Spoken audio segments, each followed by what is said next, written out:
Honourable members, the prayer.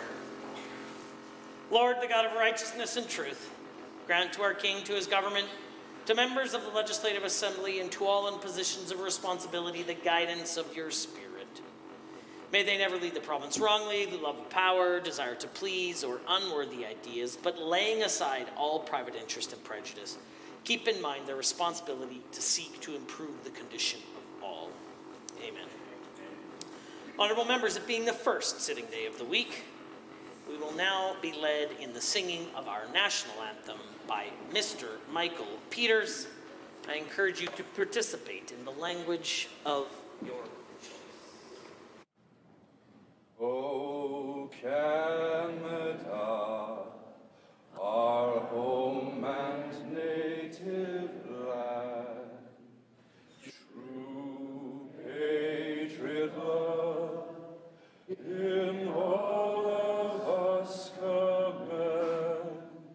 With glowing hearts we see thee rise, the true north, strong and free.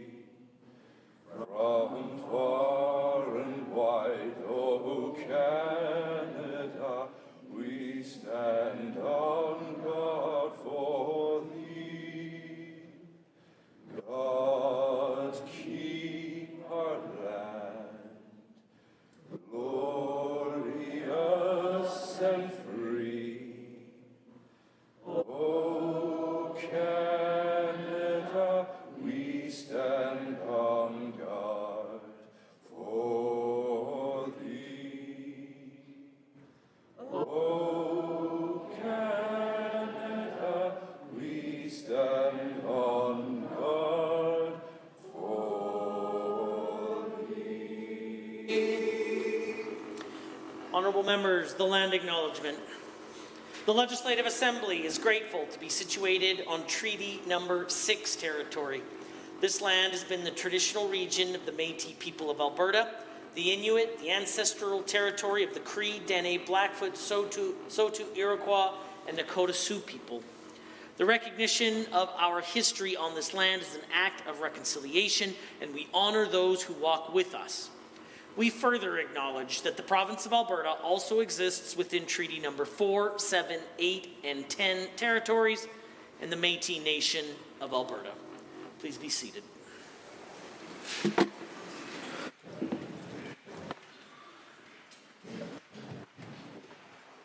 Introduction of visitors. Introduction of guests. The Honourable Member for West Yellowhead has a school to introduce. Mr. Speaker, I'd like to introduce some very important folks from my constituency of West Yellowhead today. I'd like to welcome the students, teachers, and volunteers from École St. Mary's School in Whitecourt who are visiting. It was a pleasure a few months ago to meet them at their school, and an extreme pleasure to meet them today at the Legislature. I'd like them to rise and receive the traditional warm welcome of the Assembly. Member for Edmonton Millwoods, the official opposition House Leader. Thank you very much, Mr. Speaker. It's an honour to introduce to you and through you to all members 58 grade 6 students from Blessed John Paul I Edmonton Catholic Elementary School here visiting us from the Edmonton Millwoods constituency. These 58 students are joined by teachers and parent guests learning about the Legislature. I invite them to rise and receive the warm welcome of the Assembly. The Honourable Member for Lac-Saint Anne Parkland. The Honourable Member for Edmonton Meadows. No? Highlands Norwood. Thank you. I'd love to introduce Nicholas Nguyen. Nicholas is a grade 8 student who is super interested in politics, and I've had the pleasure of seeing him at so many rallies for workers, queer and trans rights, for Palestine, and much more. And he's spending his day off school today at the Legislature. Please rise, Nicholas, and receive the traditional warm welcome. The Honourable Member for Lesser Slave Lake. Mr. Speaker, it's an honor to introduce to you and through you my two cousins, Jackson Anderson and Damon Capatch. They're both like brothers to me growing up, and I'm honored to have them here today playing Hockey 95 on Sega Genesis together. What we called the Cookham Cup in my grandmother's basement is one of the best core memories I have. I'm grateful. I love you guys. Please stand and accept this warm welcome. The Honourable Member for Edmonton Decore. Mr. Speaker, it's an honor to introduce you and through you to the members of the Assembly. Umar Abu Bakr, he's a good friend of mine, an engaged citizen, and a mental health advocate within the Black communities. I ask Umar to rise and receive the traditional warm welcome of the Assembly. The honourable member for Bonnyville, Cold Lake, St. Paul. Thank you, Mr. Speaker. It's an honor to introduce to you and through you the following members in the Assembly. Jordan Costley from Federation Engineers, Greg Obertsy from PricewaterhouseCoopers, Cliff Nelson. They're here to discuss energy storage within Alberta. So if they could please stand and get the normal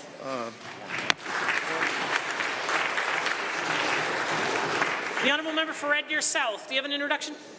Mr. Speaker, today is a great day to introduce executive members of the Hindu Cultural Society of Central Alberta. The society is growing and constructing a Central Alberta Cultural Centre in Red Deer. It's very exciting. Please rise and receive our warm welcome. I also have a member for West Yellowhead. Do you have an additional introduction? Are there others? The honourable member for Calgary Northeast. Thank you, Mr. Speaker. Mr. Speaker, I would like to introduce to you and through you to all members Erica Pichette, who recently graduated from Bachelor's in Health Sciences from UFC. She works at Constituency Office of Calgary Northeast to serve the residents from different cultures, ethnicities, and skill sets which are yet to be recognized. I ask Erica to please rise and receive the traditional warm welcome of the Assembly. Are there others? Seeing none, the clerk. Ministerial statements. Member statements. The honourable member for Edmonton Manning, the official opposition deputy House Leader. Mr. Speaker, Bill 21 needs to be shredded because it was drafted without consultation. It is disrespectful to our emergency frontline professionals, including our wildland firefighters, municipal leaders, and to all Albertans. This bill removes the authority of local municipalities to respond to local emergencies and threatens to take control of their local staffing resources without any consultation. It proposes to allow the government to take over municipal affairs if they don't like what's being decided, no discussion and no warning. Mr. Speaker, firefighters don't need to be asked to do the right thing. They will simply step up and do it when they need to keep their citizens and communities safe. Firefighters don't need to be conscripted by the province to help with grass fires or forest fires that threaten their communities or their neighbourhood homes. They'll do the work. So why does the government feel they need to take changes to the Emergency Preparedness Act to conscript firefighters and other municipal staff? Quite simply, Mr. Speaker, this government isn't ready for the wildfire season. In spite of early warnings, they refuse to hire up to the levels needed to protect rural communities. They refuse the calls of RMA and the fire chiefs to create a joint task force to work on strengthening the work of joint command operations. They refuse to expand the Hinton Training Centre to allow municipal firefighters to train alongside wildland firefighters. It is yet another tool for them to take advantage of municipal resources. It ensures the cost of infrastructure damages and staffing salaries are downloaded to the municipalities and removes any financial accountability from the province. It is a bill that does nothing but remove the local municipalities' experts from the conversation. Another bill that creates adversarial relationships with local representatives. Mr. Speaker, we can see this bill for all its flaws. It is another government failure to the people of Alberta, a failure to protect local rural communities. At this rate, the UCP needs to hire more staff simply to staff the shredding machine with all the failed bills they've introduced this session.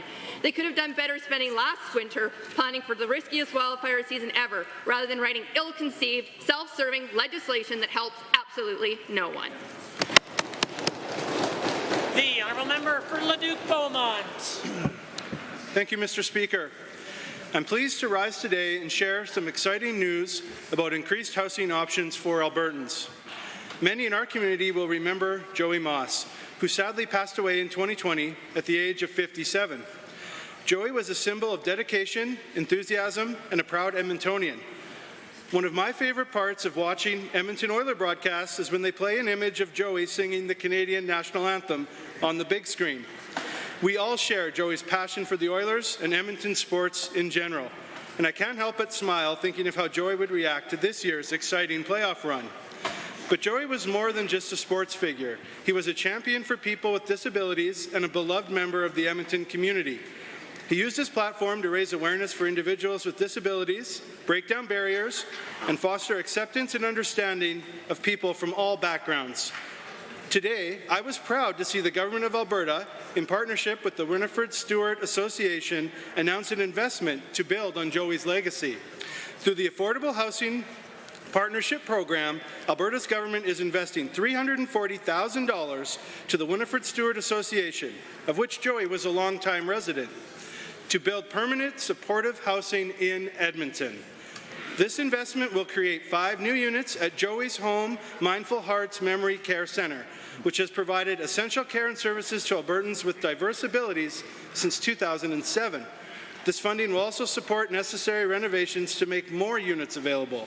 In total, Joey's Home will provide 17 specialized housing units for aging adults with intellectual disabilities. By investing in projects like Joey's Home, we are ensuring that Albertans with diverse abilities have access to a safe and affordable place to call home. Joey Moss was not only an Edmonton legend, but also a beacon of resilience and compassion. And through this investment, our government is proud to celebrate his legacy and continue his mission. And as Joey would be the first to say, let's go Oilers. The honourable member for Calgary Elbow. With 20 minutes remaining, up 3-0 on the scoreboard, can a team hold a lead? We know the answer last night. The lead held. The Oilers will move on to the next round of the playoffs, and I congratulate them. But real life doesn't have a closing buzzer. There's no end to the competitive threats that we face as a province, and we are a province with a government that's not holding our lead. The single most important determiner of quality of life is whether wages are beating inflation. In plain English, are Albertans better off than they were 5 years ago when the UCP was first elected? And the answer, borne out by both our feelings and in the hard data, is resoundingly, unambiguously no. Albertans' hourly wages are no longer the highest in the country, and inflation is higher than average wage growth for all Albertans, both hourly and salaried, since 2019. And Alberta has the highest unemployment in Canada. We're not holding our lead. This is the direct fault of the UCP government. It's the first government in Alberta history to ban energy investment. It's a government that's defunding universities, defunding municipality, a government taking away our CPP, a government who stood by and did nothing as rents, insurance premiums, utility bills, tuition and fees skyrocketed. The government's response? Blame Albertans. It's the federal government's fault, claim that everything is fine, cherry-pick statistics, demand that Albertans ignore the difficulties they are experiencing, the score on the scoreboard as a result of the UCP. It's not disloyal or anti-Albertan to tell this government that their policies aren't working and are making Albertans poorer. But it is a failure of leadership to simply watch this happen while doing nothing to make matters better. What will it take, Mr. Speaker, for this government to finally focus on scoring some goals and making Albertans' lives better, rather than continue to watch Alberta's lead slowly slip away? The honourable member for Livingston-McLeod has a statement to make. Thank you, Mr. Speaker. It is disappointing to see the Alberta NDP is so open to forming an unholy alliance with the Trudeau Liberals, spreading misinformation and using their influence to do his bidding in Alberta. It is disappointing to see that the NDP is set on whispering sweet promises of change while sowing seeds of chaos and division. It is disappointing to see the NDP cloak their agenda in the guise of progress, championing policies that promote equality but deliver only discord. Right. Ultimately, their actions lead to disruption, leaving chaos in their wake. I see this every time a member of the NDP comes to my constituency. Mr. Speaker, this is why it is up to us on this side of the aisle to stand up for Albertans and against the NDP Liberal coalition. We can reclaim the promise of a brighter tomorrow. While the NDP seek to undermine actual progress, I remain steadfast in my commitment to my community and my neighbours. Instead of engaging in backroom attacks, I choose to focus on constructive solutions and work tirelessly to address the challenges left by the NDP. As the proud MLA of Livingston-McLeod, I am honoured to serve my constituents and uphold the values that define our community. Livingston-McLeod is filled with hard-working individuals who deserve strong and principled leadership.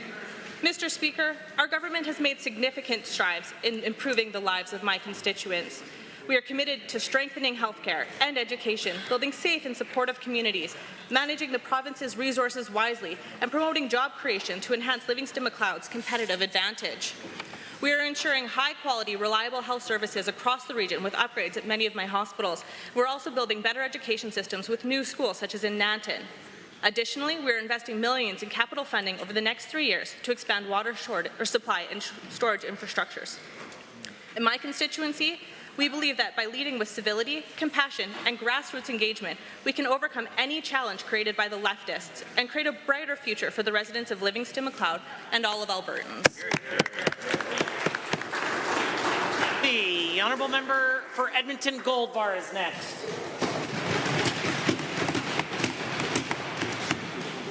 This week, millions of Buddhists around the world, including many in Alberta, will be marking Vesak. Vesak commemorates the birth, enlightenment, and death of the Buddha. Born to a royal family more than 2,500 years ago in Nepal, Prince Siddhartha Gautama, known today as the Buddha, was sheltered from the suffering of the world and provided with every comfort imaginable in the early years of his life. Upon leaving his palace one day, Gautama was shocked to see people suffering from sickness, old age, and death. This drove him to renounce his royal life and embark on a spiritual path to understand and end suffering. After many years of wandering and living as an ascetic, Gautama vowed to sit under the Bodhi tree in Bodh Gaya until he achieved enlightenment. He achieved enlightenment, realizing the four noble truths: that life is suffering, that suffering has a cause, that suffering can be ended, and that the end of suffering can be achieved by following the Noble Eightfold Path. The Noble Eightfold Path consists of right view, right resolve, right speech, right action, right livelihood, right effort, right mindfulness, and right concentration. For nearly 50 years after achieving enlightenment, Gautama traveled around northern India and established a religious practice that we now call Buddhism. After dying at age 80 in Kushinagar, India, his followers spread Buddhism around the world, establishing it as a major religion in Sri Lanka, China, Japan, Korea, and most of Southeast Asia. Buddhism is quickly growing in Alberta, having 7 times as many practitioners today as there were 40 years ago. To Buddhists celebrating Vesak this week, I wish you a blessed holiday, and I hope that the Buddha, his teachings, and his community continue to be sources of happiness and compassion for you and the whole world. Thank you. The honourable member for Calgary-Buffalo has a statement to make. Mr. Speaker, Alberta produces some of the greatest artists in Canada and across the world. From musicians to painters, sculptors, filmmakers, Alberta punches well above its weight when it comes to the arts. And we know that investing in the arts and artists always provides a huge return and a huge boost to the Alberta economy. Alberta's world-class museums, heritage sites, and every creative venue are always a significant draw for tourists and Albertans alike, and I encourage everyone this summer to take the time to visit them. The creative sector employs over tens of thousands of Albertans and contributes billions to the Albertans' GDP. On this side of the House, we value artists and their contributions. Last week, the Minister of Arts and Culture suggested I read the budget to see the impressive budget for arts that has occurred under the UCP.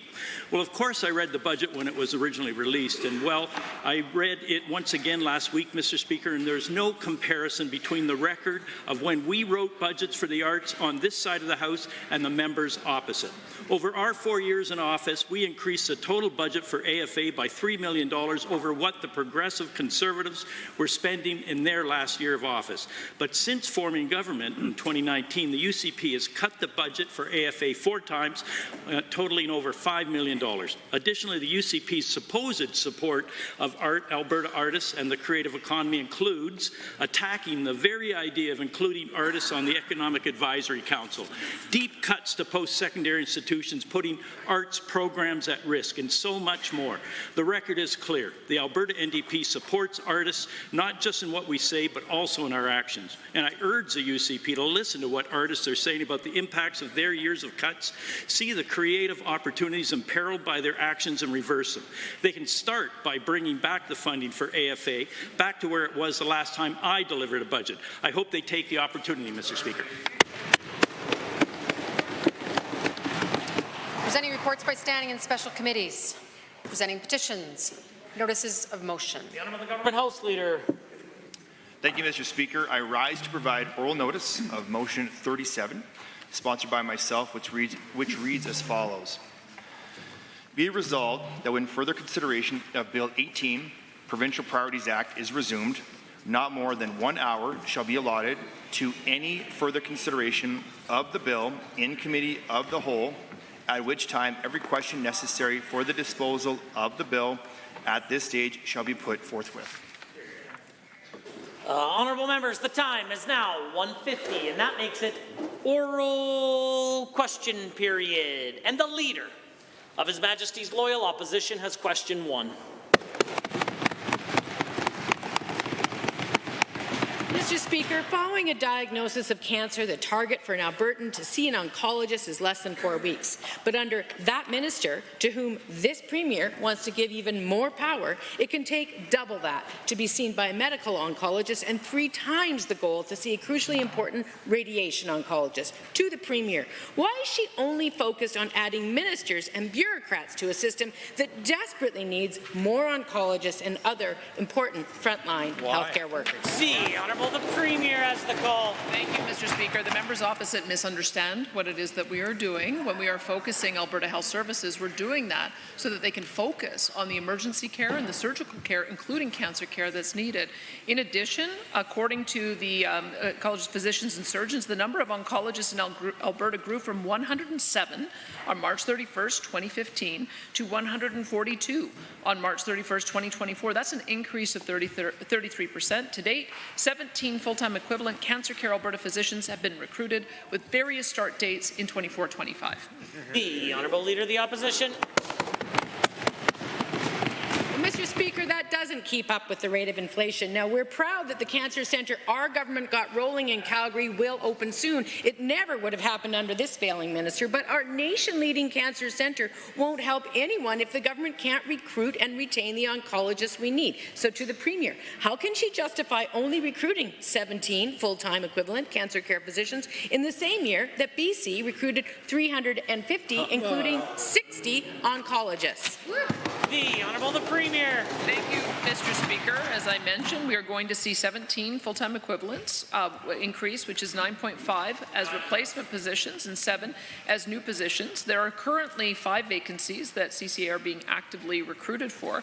There's 3 oncologists that have already started or will start by June the 1st, 2024, followed by an additional 5 with start dates on July of 2024, another 4 in August of 2024, 3 in September of 2024, 1 in October of 2024, 1 in January 25, and 2 others currently awaiting licensure before a start date can be determined. Good job. The Leader of the Opposition. Well, Mr. Speaker, that is a fraction of what we are seeing in other provinces. Now, while Ontario and BC are paying more and aggressively recruiting, this government has spent months refusing to come to an agreement with the oncologists who are here. You don't think the country is watching? The AMA says, quote, we need the minister and the Premier and the whole government to say, yes, this is a priority. We have to invest in it now. Absolutely. Need to invest in it now, end quote. To the Premier, Albertans seeking cancer care are desperate. Why is it taking so long? Why is her government ignoring them? The Honourable the Premier has the call. Thank you, Mr. Speaker. No one is ignoring anything. In fact, the 350 positions that the member opposite referenced includes support positions. We have to recruit not only doctors but also nurses and all of the support staff, and that's what we're doing with our refocusing of our healthcare system. We have already seen a massive increase in the number of nurses who have been accredited to work here, who will be able to provide that important support. And I also mentioned that we are going to see an increase. We've already seen an increase of 33% in the number of cancer docs. We are going to see an increase of additional amounts over the course of the next year. The Honourable the Leader of the Opposition for her second set of questions. Mr. Speaker, this Premier is good at pretending there's nothing to see here, but remember motel medicine? 27 Albertans were moved from hospital care to a roadside motel without proper care or even accessible washrooms. So to the Premier, now that we've uncovered documents showing that both her health minister and her Minister of Community and Social Services had been passing the buck for at least 2 months before this problem came to a public head, will she admit that it's her failure in leadership that caused this crisis? Yeah. The Honourable the Premier. Thank you, Mr. Speaker. No one was passing the buck. Contentment Social Services is not a registered, licensed provider through Seniors Community and Social Services. It's an independent contract that members on AISH have signed up with this entity. For some reason, they move people out of apartment complexes into hotels, at which point the person in question was discharged to a facility that was not able to support his needs. We stepped in as soon as we realized the problem. We identified and made sure that everyone had an appropriate place to stay. Order, order, order. The Leader of the Opposition.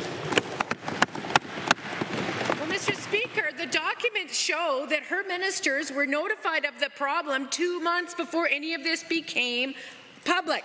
It shows that the ministers were passing the buck back and forth for months before they started doing it in front of the public here in the legislature. The Minister for Community Social Services said he was supporting the Ministry of Health. She said her ministry wasn't responsible for the motel medicine scheme to the Premier. Nothing about this situation screams gives these ministers more opportunities to dodge responsibilities. So why is she bringing in legislation that will achieve just that outcome? The Honourable the Premier. Mr. Speaker, these allegations just show what we have said all along. We are dealing with a particular entity that appears to be a bad actor. It's part of the reason why we have 4 investigations going into it. One, looking at whether or not they are misappropriating income supports through Seniors, Community and Social Services. The Public Guardian is also doing an investigation to make sure that the vulnerable people were not treated poorly. Service Alberta is also conducting a consumer protection review, and we're also, through Alberta Health Services, working in conjunction with Seniors, Community Social Services, developing a new approach to discharge patients. Leader of the Opposition. Well, Mr. Speaker, there should be an investigation into why her ministers ignored the problem for at least 2 months. Now, the Premier claimed to agree with me back in March, saying that fewer silos would put patient health first, but Bill 22 creates more silos and invites the minister who couldn't deny responsibility fast enough to do that even more. So to the Premier, why won't she come clean with Albertans, admit that for months her ministers were focused only on passing the buck, and get rid of the legislation that is destined to do nothing but increase that level of dysfunction at the expense of Albertans? The Honourable the Premier. Thank you, Mr. Speaker. There is no silos being created. What is happening is we are making sure that the entity that is best able to provide the service is going to be providing the service. Right now, we have an Alberta Health Services Board that is comprised of the Deputy Minister from Health and Mental Health and Addiction and Seniors, Community and Social Services. It's integrated. We also have a bi-weekly meeting of our Health Policy Cabinet Committee, where every time we find issues that need to be resolved through those different ministries, we bring them forward, resolve them together, and then we move them forward to Cabinet. In fact, Mr. Speaker, I don't think that we've ever seen this level of collaboration between the ministries, and we're quite proud of it. The Honourable Member for St. Albert. You aren't heroes for fixing a problem you created. That was the title of an email received by the Health Minister and the Minister of Community and Social Services in the wake of the UCP's motel medicine crisis that saw a stroke patient left at the Leduc Travel Lodge without proper medical care instead of a care home that he was promised. Minister of Health and the Minister of Social Services both knew of complaints that Contentment Social Services was not meeting the basic or medical needs 2 months before the scandal broke in the media. So, why did both ministers ignore these warnings, both in writing and in the public? Good question. The Honourable Minister of Seniors, Community and Social Services. Mr. Speaker, the hotel that those individuals were in were not even there for 2 months, Mr. Speaker, so the honourable member is mistaken. Again, as has been said inside this legislature many times, these individuals have been discharged medically. They had went out. They were receiving Alberta income for the severely handicapped. They were inside their own apartments. A bad operator took those individuals, moved them to 2 different motels.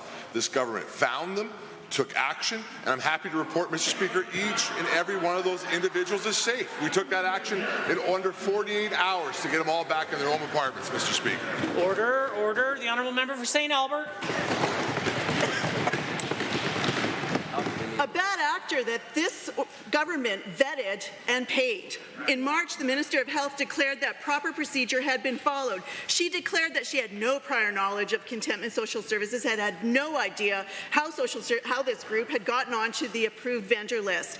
But the Freedom of Information shows her office knew about this company in January. So how can the Health Minister now ask Albertans to trust her with dismantling and redesigning an entire healthcare system, when her own own office ignored warnings. The Honourable Minister of Seniors, Community and Social Services. Mr. Speaker, this was not a continuing care provider or provider that in any way was associated underneath the Healthcare Act and/or Continuing Care Act. This was an individual organization, Mr. Speaker, and there's a regulatory hole, Mr. Speaker, which we have recognized, which is why my department will be coming forward shortly with regulations around providers who are not providing health care, Mr. Speaker, to make sure this doesn't take place again in the future. Now, Mr. Speaker, with that said, there's no point also in listening to the NDP continuing to fearmonger on this issue. I want Albertans to know everybody involved is safe, Mr. Speaker. Order, order. The Honourable Member for St. Albert.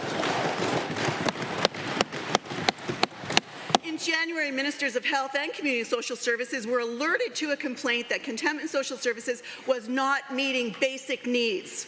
The offices were informed that this bad actor, approved vendor bad actor, had an AHS connection, but instead of taking action on the complaint, they told the complainant their hands were tied. They should call 211. Mr. Speaker, this government abandoned 27 people in motel rooms in March, 2 months after both ministers received a dire warning. What are the ministers going to do to make sure this never happens again? They were on your approved list. The Honourable the Minister of Health has risen.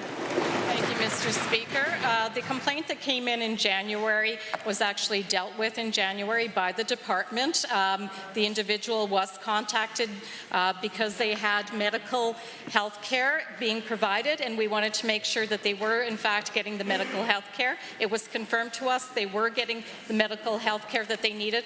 Mr. Speaker, there are 4 investigations, as the Premier indicated earlier, that are ongoing right now into the bad actor, Contentment, and those are ongoing. As soon as we have responses for the members opposite, we will make sure to make that information public. The Honourable Member for Sherwood Park. Mr. Speaker, more municipalities are speaking out against the UCP's authoritarian Bill 20. The Mayor of Okotoks stated this week, "I really can't stress enough how Bill 20 is eroding democracy." The Okotoks Council voted to send the minister a letter asking for changes, but then decided to send an amended letter with the Mayor stating, "I really do think we need to be asking for the rescinding of this bill and highlight that rushing in flawed legislation is irresponsible." Rather than continuing to repeat the UCP key messages, will the minister listen to what municipalities are saying and pull the bill? The Honourable the Minister of Municipal Affairs. Thank you, Mr. Speaker. And the Mayor of Okotoks belongs to the Mid-City Mayors of Alberta. In fact, Mr. Speaker, I met with the Mid-City Mayors of Alberta today. And in fact, they didn't ask me to rescind the bill. They asked about the amendments that are upcoming.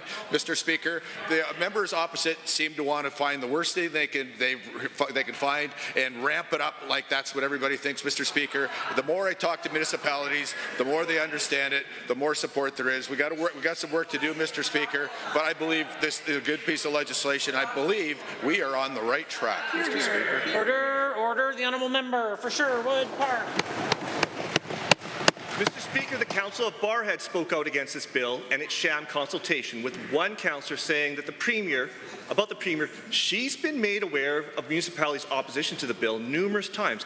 At AB Muni's Spring Leaders Conference, multiple people said, "We don't want this," but she brushed it off. She's not listening.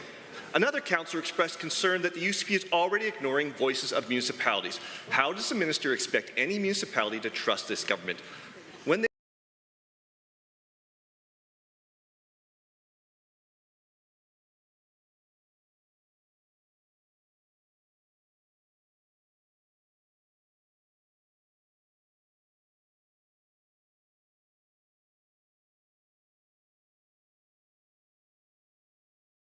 correct the misinformation?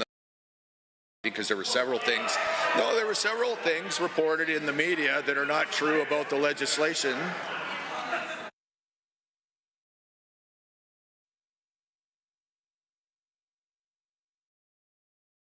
In the meeting that were the folks on the other side say in one breath, when I indicate I am talking to people, then they yell. Mr. Speaker, they're not going to be happy no matter what. They don't want the right thing to be done. They're called the NDP. Hear, hear.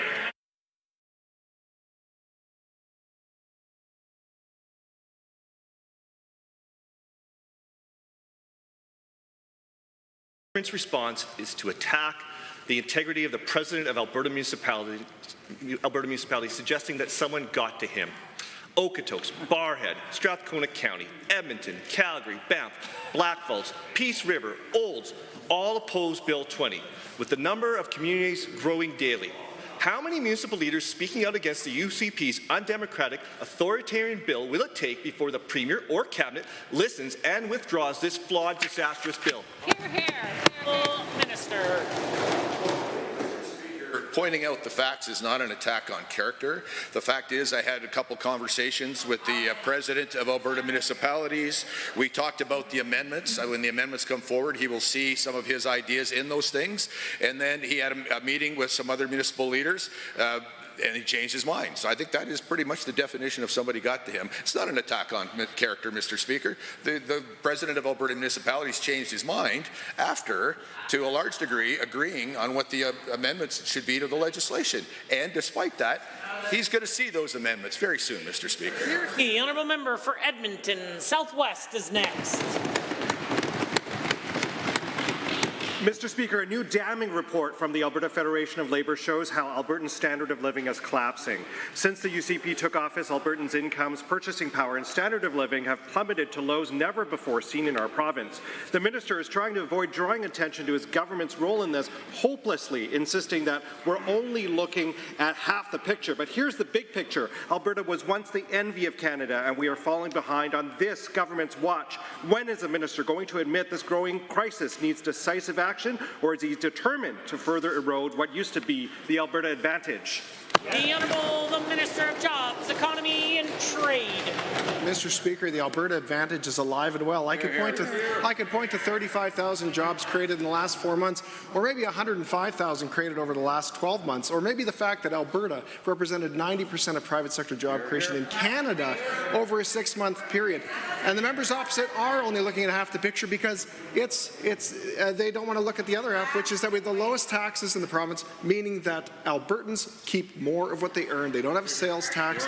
They have the highest basic amounts and world-class public services. The honourable member, order. The honourable member for Edmonton Southwest. Given that Alberta has also had dramatically lower economic growth, productivity growth, and business investment growth than the Canadian average, and given that Alberta's real hourly wages are down more than anywhere else in Canada, with the weakest wage growth of any province, and given that some may have moved here because this government told them that they'll enjoy a better life, only to find out they've been duped, what does the minister have to say to Albertans who answered his call but found that they're earning less and paying more? Does it alarm him to realize that even, and I hate to say it, Toronto is more affordable than Calgary or Edmonton? The Honourable Minister of Jobs, Economy and Trade. Mr. Speaker, Alberta is forecast to have the highest economic growth in the country. Alberta boasts the highest productivity. We have the youngest and most productive workforce in the country. And Mr. Speaker, that's why everybody is coming here, because the jobs are here, among the highest wages in Canada here, the lowest taxes here, and it's the best place to live, work, and raise a family. The members opposite continue to have nothing positive to say about Alberta. Perhaps they'll tell people to move to Ontario. The order. The honourable member for Edmonton Southwest. Given that Alberta used to be viewed as a bastion of affordability, but since the UCP took over 5 years ago, the cost of shelter and food both rose 26%, and food bank demand skyrocketed 73%, given that Edmonton and Calgary are leading the country in rent spikes, resulting in the second highest level of inflation in the country, and given that this government is more focused on picking fights with anyone who disagrees with them rather than bucking down and getting to work, I have to wonder, who is a minister actually working to make life better for? The Albertans who rely on us, or agitators and instigators? The Honourable Minister of Jobs, the Economy and Trade. Mr. Speaker, I have to remind the members opposite that we're in Edmonton, one of the most affordable major cities in Canada. One of the reasons people are moving from places like Toronto and Vancouver to experience this cost of living versus what they were experiencing in Vancouver and Toronto. Mr. Speaker, we should also think back to what Alberta was like under the NDP from 2015 to 2019. It was pretty unaffordable when 183,000 people lost their jobs. It was pretty unaffordable when tens of billions of capital were sent to competing jurisdictions. And the members opposite were quite pleased. Remember, they were embarrassed and they wanted us to get jobs in BC. Order. The Honourable Member for Lac, St. Anne Parkland. Thank you, Mr. Speaker. Last week, the Minister of Environment was joined by a number of MLAs and dignitaries in Sturgeon County to announce more than $50 million from Budget 2024 to grow Alberta's industrial heartland and create good-paying jobs.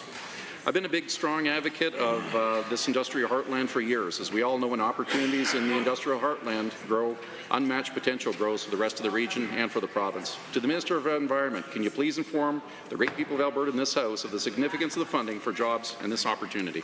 The Honourable the Minister of Environment and Protected Areas. Thank you very much, Mr. Speaker, and thank you to the member for the question. The designated industrial zone has been a bold new way to support sustainable infrastructure and growth in Alberta's industrial heartland. Streamlined logistics, clear environmental expectations, and shared access to infrastructure and resources are helping to attract transformational projects like Dow's $9 billion Path to Zero facility. These facilities need infrastructure to support them. That's why, Mr. Speaker, we're investing this $50 million over 5 years to help expand water infrastructure in the area and ensure safe and successful operations can continue. The Honourable Member for Lac, St. Anne Parkland. Thank you, Mr. Speaker, and to the Minister for the answer. Given that in order to attract more capital investment, we need to build new water intakes, and none have been developed in the area for more than a decade. And further, given that with this funding, we can attract major projects and streamline regulatory approvals, all the while continuing to protect the environment. Can the same minister tell us how the designated industrial zone projects reduce red tape while upholding our high environmental standards? The Honourable the Minister of Environment and Protected Areas. Thank you very much, Mr. Speaker. We are absolutely upholding the highest environmental standards while creating a regulatory framework that provides certainty by streamlining approvals and cutting out duplicative processes while also ensuring every facility commits to zone-specific environmental assessments as well as mandatory air, water, and topsoil requirements and guidelines. Mr. Speaker, I think there are ways to improve on this model, but overall, it does provide the certainty that industry needs to confidently invest here. And Mr. Speaker, we welcome those new investments. The Honourable Member. Thank you, Mr. Speaker, and again to the Minister. And given that industrial needs water for safe, accessible, reliable operations, whether that be for cooling, process, or otherwise, and given that the responsible industries and companies note that the critical importance of managing freshwater usage, and further given the Alberta's government has already made massive investments to ensure water remains accessible for all users, can the same minister tell us how the DIZ and these new water intakes will help Alberta grow our industry as the populations grow? The Honourable the Minister of Environment and Protected Areas. Thank you very much, and thank you to the member for the question. This new funding will help municipalities in the heartland construct up to 3 new water intake facilities and related infrastructure that are both cost-effective and provide fair water access to all districts within the zone. Mr. Speaker, the designated industrial zone is a Made in Alberta success story, and it would not be possible as well without the advocacy for the member from Fort Saskatchewan, Vegreville. I am grateful she was there at the announcement, grateful for her hard work and dedication in helping create a more prosperous province today, and of course, Mr. Speaker, for future generations. The Honourable Member for Edmonton City Centre has a question to ask. Mr. Speaker, this Premier excels at catering to her far-right supporters. On Saturday, she announced her support for an anti-vaccine town hall being hosted by the member for Calgary-Lochie. It's filled with discredited speakers making ludicrous claims against the safety and proven effectiveness of the COVID-19 vaccine for children. In the words of Dr. Lorian Hardcastle, these aren't Canada's leading experts on this topic. These are people who have adopted a particular ideological view and are going to tell the audience what they want to hear. How can the Premier continue to support a town hall that misrepresents facts and risks the safety of Albertans by spreading anti-vaccine rhetoric? The Honourable the Minister of Health. Thank you, Mr. Speaker. And in fact, Mr. Speaker, the COVID vaccine has been available for children since August of 2022. Nothing has changed. It is not mandatory, and parents do have the choice to decide what is right for their family. Mr. Speaker, this event is happening. It's a constituency association event, and the government is not part of this event. The Honourable Member for Edmonton City Centre. Given that the Premier expressed her support for the event, and in response, Dr. Blake Murdoch of the Health Law Institute stated, there is nothing wrong with contrarianism per se, but we live in a world where facts exist. And he stated there is also a huge amount of science that shows that these vaccines save lives and are overwhelmingly safe, and claiming otherwise is a statement of misinformation. And given that Dr. Lenore Saxinger stated there's no benefit and clear risk to platforming disinformation, and given this is not about a mere difference of opinion, there's vast scientific evidence proving vaccines vaccines save lives, why does the Premier continue to support an event purposefully misleading Albertans? Just might remind the honourable member for Edmonton City Centre that it's important that he frames his questions with respect to an issue of government policy, not an event that may or may not be happening. The Honourable the Minister of Health. Thank you, Mr. Speaker, for that clarity. And Mr. Speaker, again, I want to reiterate that we are not, as a government, part of this conversation. That being said, we do work with public health experts to review the most current data that comes forward on an ongoing basis. Again, the COVID vaccine has been available for children across this province since August of 2022, and it continues to be made available. And parents really do have that right to make that choice for their children, and we'll continue to support that right, Mr. Speaker, because that's what we believe on this side. The honourable member for Edmonton City Centre. Given, Mr. Speaker, that anti-vaccine rhetoric creates more pressures in our healthcare system and challenges for the people working in it, and given that organizers have made ludicrous, inflammatory, unverified claims, like that child deaths have increased by 350% since the pandemic, and given many panelists booked for this event, sanctioned by the UCP, have had their medical licenses revoked or suspended, and given it includes speakers who've traumatized families by making false claims about their loved ones' deaths, and yet given it seems this government would rather support conspiracy theories than our healthcare system, will the Premier encourage her colleague to cancel this event rather than platforming these outlandish misrepresentations and misinformed? The Honourable Minister of Health. Mr. Speaker, nothing could be further from the truth. We take our evidence from health experts. We will continue to work with health experts here in Alberta. Parents do have the right to choose what they want in terms of vaccines for their children. Of course, they need to make informed decisions. We continue to provide that information. Mr. Speaker, this year alone, we actually spent double what we typically spend on vaccine information to parents and to the general public. That will continue, Mr. Speaker, but on this side of the House, we believe parents do have the right to choose for their families. The honourable member for Calgary, Boular-McCall. Despite Alberta's urgent need for skilled workers, the UCP has failed to secure an increase in the province's immigration quota. On top of this, the government also paused Alberta's immigration program since February, with no updates or progress for the applicants, even as people wait up to 7 months to hear about their application. These delays mean post-graduation work permits for international students are expiring, leaving them with limited option. What does the minister have to say about it? The Honourable the Minister of Immigration and Multiculturalism. Thank you very much, Mr. Speaker.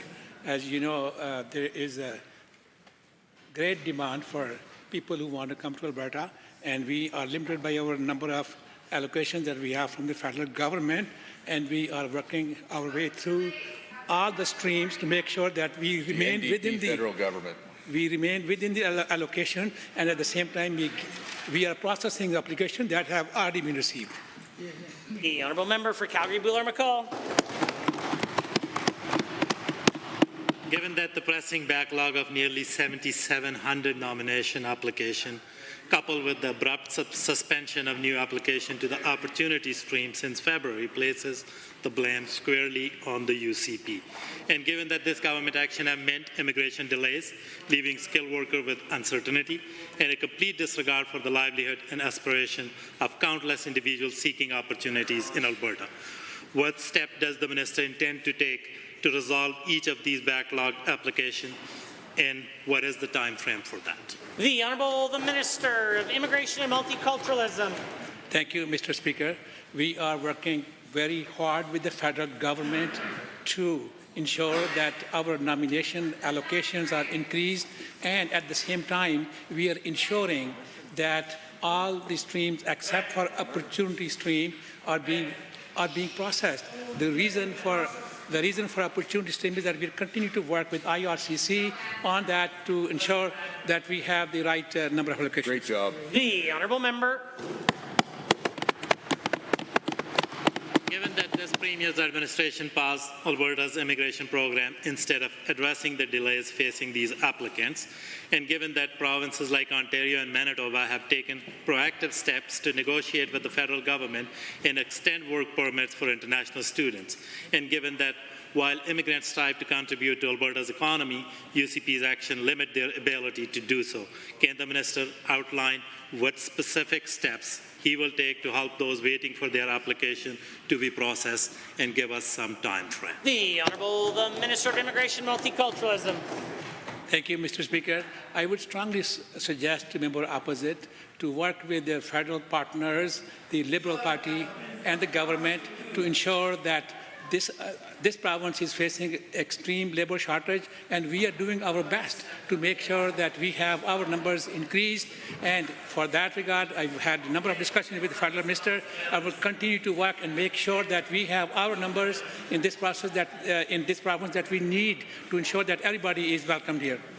The Honourable Member for Calgary East is next. Thank you, Mr. Speaker. Today, Alberta and all of Canada faces a crisis. The addiction crisis has caused significant pain and suffering to nearly every individual, community and family. We know addiction will only get worse if something is not done to intervene and bring people out of addiction onto compassionate path of recovery. To the Minister of Mental Health and Addiction, given the scale of this public health crisis, what is our government doing to support people in their pursuit of recovery? Good question. The Honourable the Minister of Mental Health and Addiction.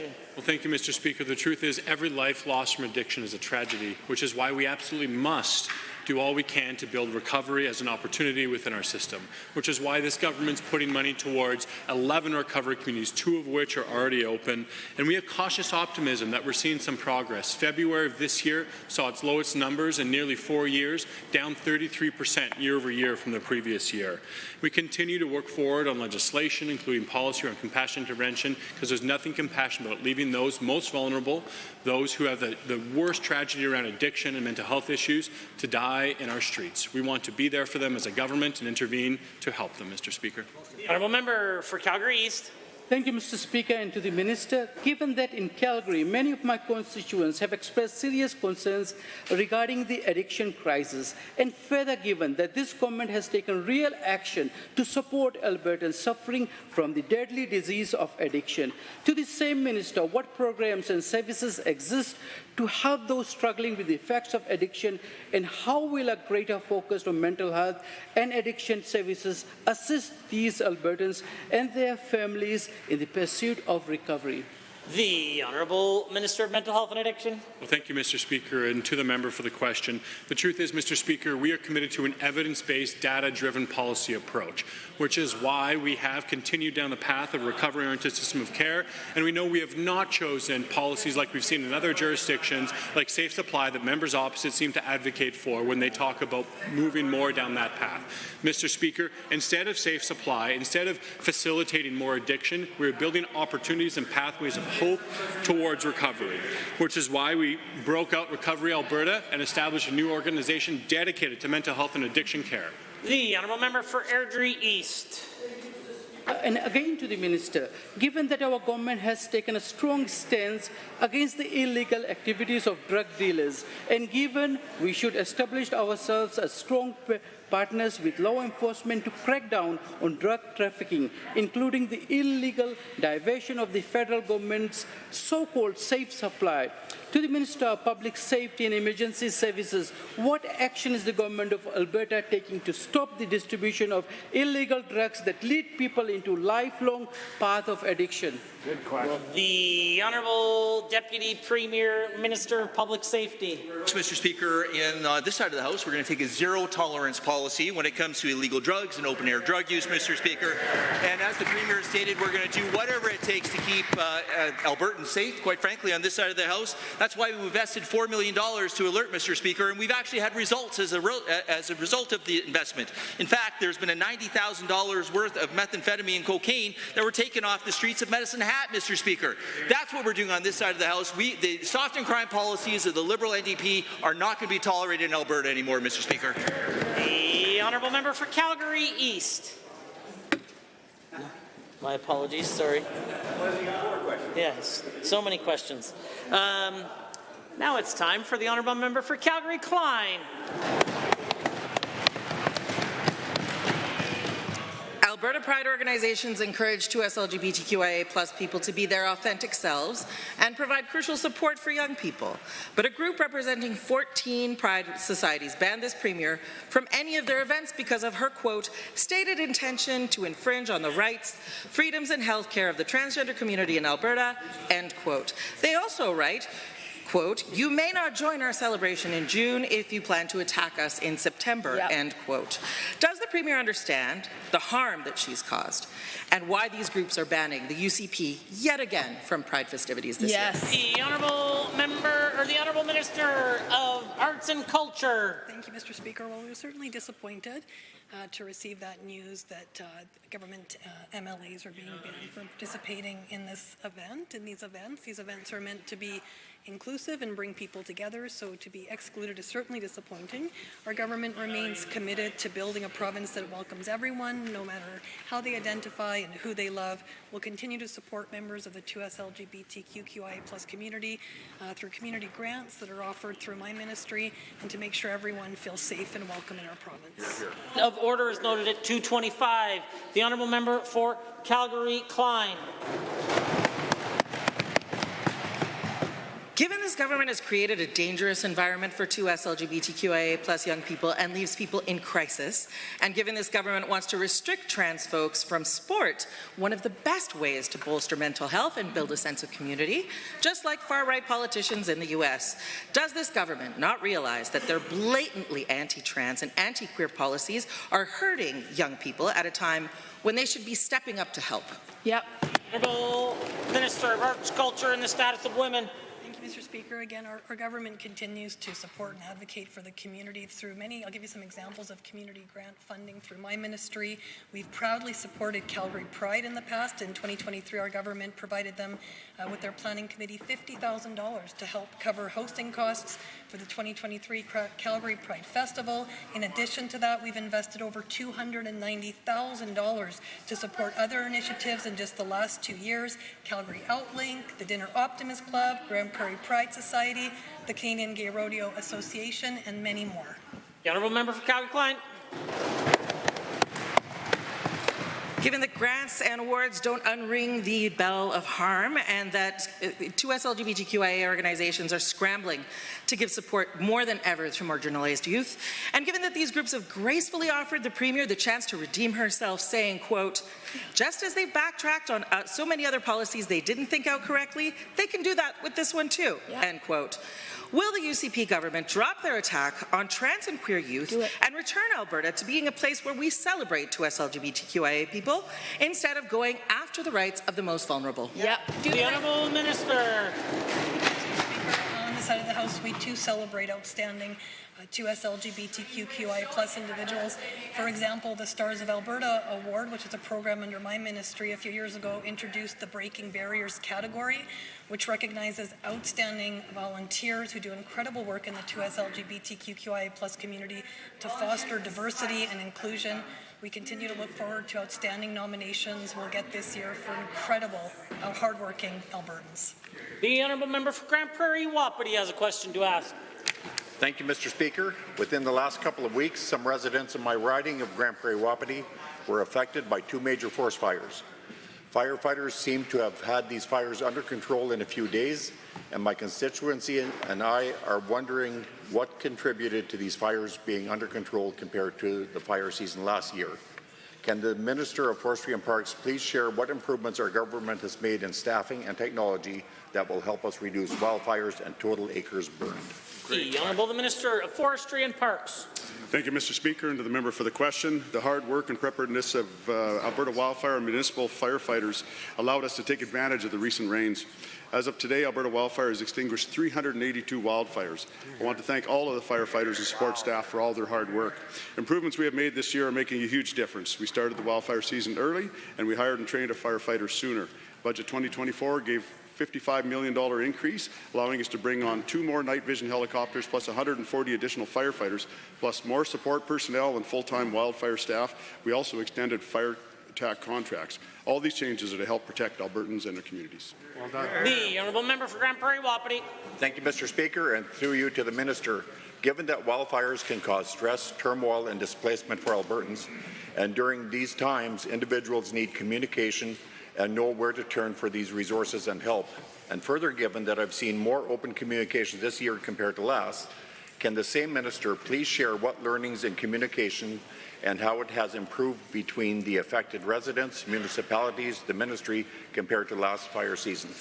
The Honourable Member, or the Minister of Forestry and Parks. Thank you, Mr. Speaker, and again to the member for the question. Prior to fire season starting, our wildfire personnel began consulting with municipalities. As fires break out within or near a municipality, we stay in constant communication with fire chiefs, mayors, and reeves. This way we can get the most up-to-date information out to Albertans in their communities as quickly as possible.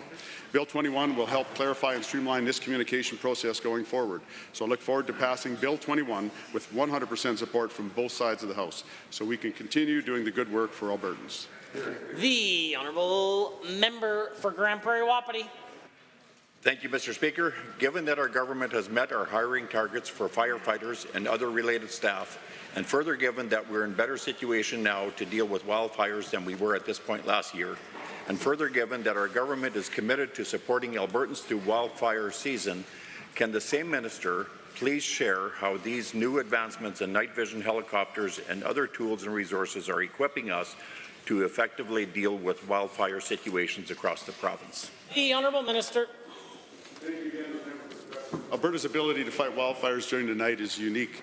We have 3 night vision helicopters fighting alongside our great men and women on the front lines. We also have unit crews and bulldozer crews that work tirelessly 24 hours a day, rotating in and out to build fire guards like the ones built to protect the town of Fort McMurray. With drones and thermal imaging, we are able to see fire activity at night. This helps identify hot spots that need to be extinguished. Once again, Alberta is leading the way in technology and innovation. This is something the people of Alberta should be very proud of. The Honourable Member for Calgary-Curry has a question to ask. Well, many of us have seen them, the billboards on the QE2 assuring Albertans that recovery is possible. I so desperately want that to be the case, Mr. Speaker, but wanting it and making it so are not the same things. Sadly, recovery is not possible for the 1,867 Albertans who we now know died as a result of opioid use last year. That's 629 in Calgary, 673 in Edmonton, 119 in Lethbridge, 3 times the provincial per capita rate. It didn't have to be this way. These people didn't have to die. What reason can the government provide to grieving families facing the fact that recovery will never be possible for their loved one? The Honourable Minister of Mental Health and Addiction. Well, Mr. Speaker, it is a tragedy every time a life is lost in Alberta or anywhere when it comes to those suffering from that deadly disease of addiction. And it's a stark reminder that addiction has one of 2 paths. It's either death, tragically, or recovery. And that's why we're investing in recovery at record rates, and we're seeing some possibility of seeing cautious improvement, Mr. Speaker, which is why we've seen February numbers have decreased 33% year over year from the previous year. We've seen a decreased trend since April last year. We hope to continue on this trend because recovery is so essential for the lives of all those who are suffering. Curry. The government's responsibility to ensure recovery is in fact possible, and given that they have committed 11 recovery communities but have built just 2 during their 5 years in government, with barely 1 cohort having graduated since, and given that for this government recovery is seemingly synonymous with inpatient residential programming that lasts multiple months or even a year, what is the government doing to ensure recovery community residents aren't discharged into homelessness, chronic poverty, and the scarcity of supports that likely contributed to their drug use in the first place? The Honourable Minister of Mental Health and Addiction. Mr. Speaker, I wish I could say we have more built, but the NDP in their term built 0 recovery communities, invested 0 in recovery. We have built 2, have funded 11, and are continuing to move down this path, which is why we know recovery works. It is a tragedy to see members opposite throwing stones when we have the only path out of this crisis as recovery is our priority, and they refuse to get on. I implore them all, I invite members opposite to join the rest of Alberta, to join the world, which is saying recovery is the path to the solution, not more drug facilitation. The order. The Honourable Member for Calgary-Curry. Given that Alberta doesn't publish opioid use disorder figures, and given that we have no sense of the scale of the problem except through proxy measures like the number of opioid-related EMS responses, emergency visits, and hospitalizations, and given that Alberta's per capita death rate is twice the national rate, will the minister exercise that new influence he holds over the Centre of Recovery Excellence and commit to publishing why Alberta's opioid death rate is so much higher than the national average and just how many Albertans are struggling with opioid abuse? We cannot solve a problem we don't understand. Honourable Minister. It was so sad to see the members opposite vote against Bill 17, the Canadian Centre Recovery Excellence Act, which allows us to get that information. And whilst we're comparing numbers, let's compare what it would be if we had, say, an NDP government like those in BC, where we see numbers continue to increase. They have even more opioid overdose and deaths. And compared to British Columbia, our February is 26% lower in 2024 than British Columbia. We saw 14% overall lower numbers in Alberta than BC. We are cautiously optimistic that we are seeing a trend, and Lord knows we are so grateful not to have the NDP in power during this crisis, where you'd see high numbers in Alberta as well. Order. The honourable member for Edmonton Meadows. Mr. Speaker, over 2 years have passed since the provincial government announced full funding for the Evanston Middle School, and yet not a single shovel has touched the ground. Meanwhile, Calgary's public schools are bursting at the seams with unprecedented enrollment growth. This new development could create spaces 900 more students, but this government hasn't even started construction. How does this minister justify this failure to deliver on promised infrastructure, leaving hundreds of students without the classroom they desperately need? The Minister of Education has risen. There's no question our students need spaces, Mr. Speaker, because Alberta is the fastest growing province in the entire country, thanks in part to our economic success after the collapse that the NDP led us through. Mr. Speaker, of course, our children need to learn in the best possible learning environments. That's why we are allocating $2.1 billion over the next 3 years to build and modernize 35,000 spaces across the entire province, the majority of those being in Calgary and Edmonton, where we're seeing the greatest need and demand. The honourable member for Edmonton Meadows. Given that only 3 public school projects underway in the system that has seen historic growth, given that 2 of which have not yet received full funding or even an estimated completing date, and given that even with this knowledge, the UCP have only funded 1 school in Calgary this year, why this minister neglecting the urgent needs of Calgary students and parents? Does he not realize that students cannot attend the imaginary schools his government keeps promising? The Honourable Minister of Education. Mr. Speaker, that's not true. In Budget 23, 2 projects were awarded full construction funding in Calgary, and in the current budget cycle, 18 projects for the Calgary Metropolitan Region have received approval to move forward. That includes 16,000 spaces. That includes construction funding for a new K-4 school in Evanston. It also includes construction funding for a new high school in Rangeview. Additionally, the Budget 24 capital plan provides design funding for a number of new schools in every corner of the city. Member. Given the Calgary Board of Education is grappling with an explosive enrollment surge, with projection indicating an additional 14,800 students over the next 2 years, and given that this bureaucratic red tape is only making the overcrowding crisis in our schools worse by the day, will the minister commit to finally addressing this incompetence that is harming our children's education? Will he stop tallying up excuses and start building the schools that Alberta students need? The Honourable Minister of Education. Absolutely, Mr. Speaker. As I mentioned, we are moving forward to build schools and spaces in our fastest growing communities. I mentioned the 2 in Calgary that have received construction funding, but I also mentioned a number of other projects that have received design funding. That includes a new high school in Cornerstone, 2 new elementary schools in Redstone, a high school in Aspen, an elementary school in North Calgary. Additional projects have also received planning funding, but of course, course, additional enrollment pressures are being faced by surrounding communities, and projects have received funding there as well. The honourable member for Leduc Beaumont has a question to ask. Thank you, Mr. Speaker. After years of unconstitutional behavior from the federal government, we saw some promising progress when the Supreme Court ruled the No More Pipelines Act unconstitutional. But Trudeau and his green cronies are back at it again and have proposed new amendments to Bill C-69. And guess what, Mr. Speaker? The changes are still unconstitutional. Can the Minister of Justice please share what these recent changes are and why they still do not comply with the Constitution?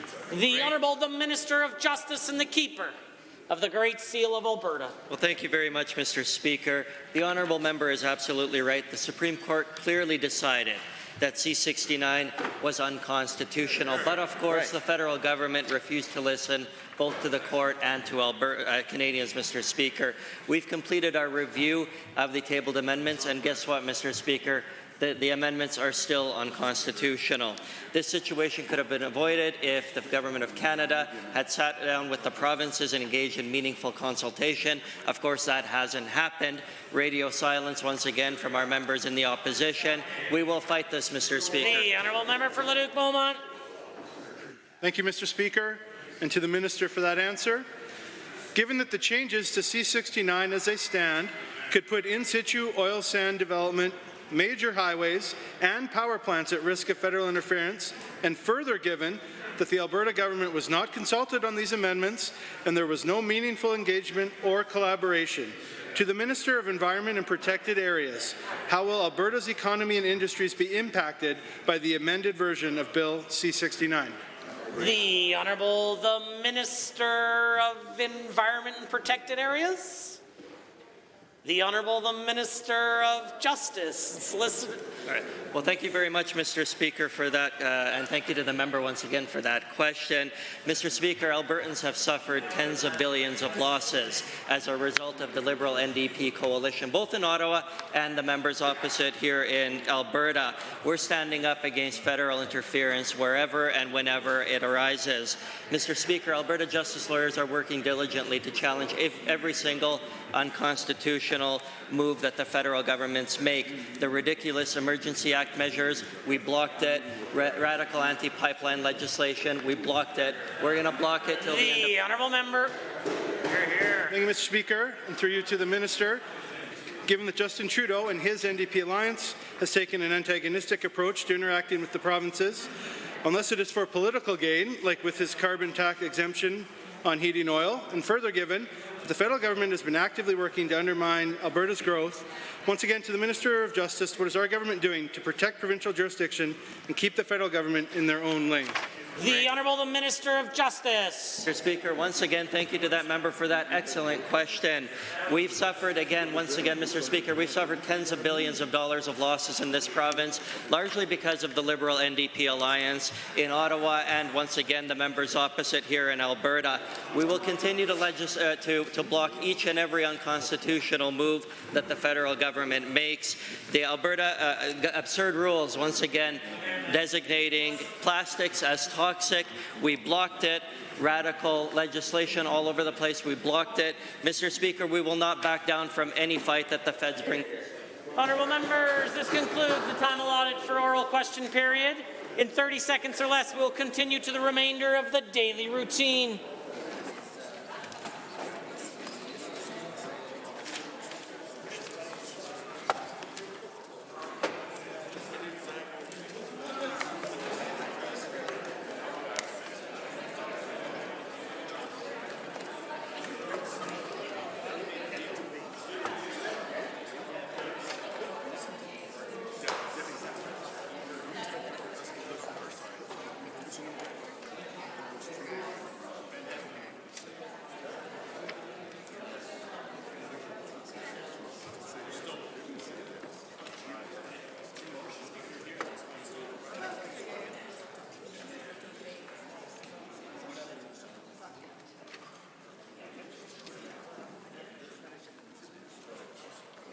Introduction of bills.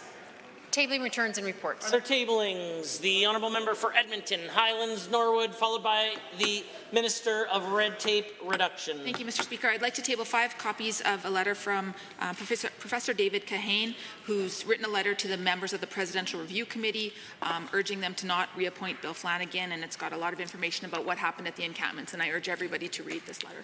The Honourable Minister of Service Alberta and Red Tape Reduction.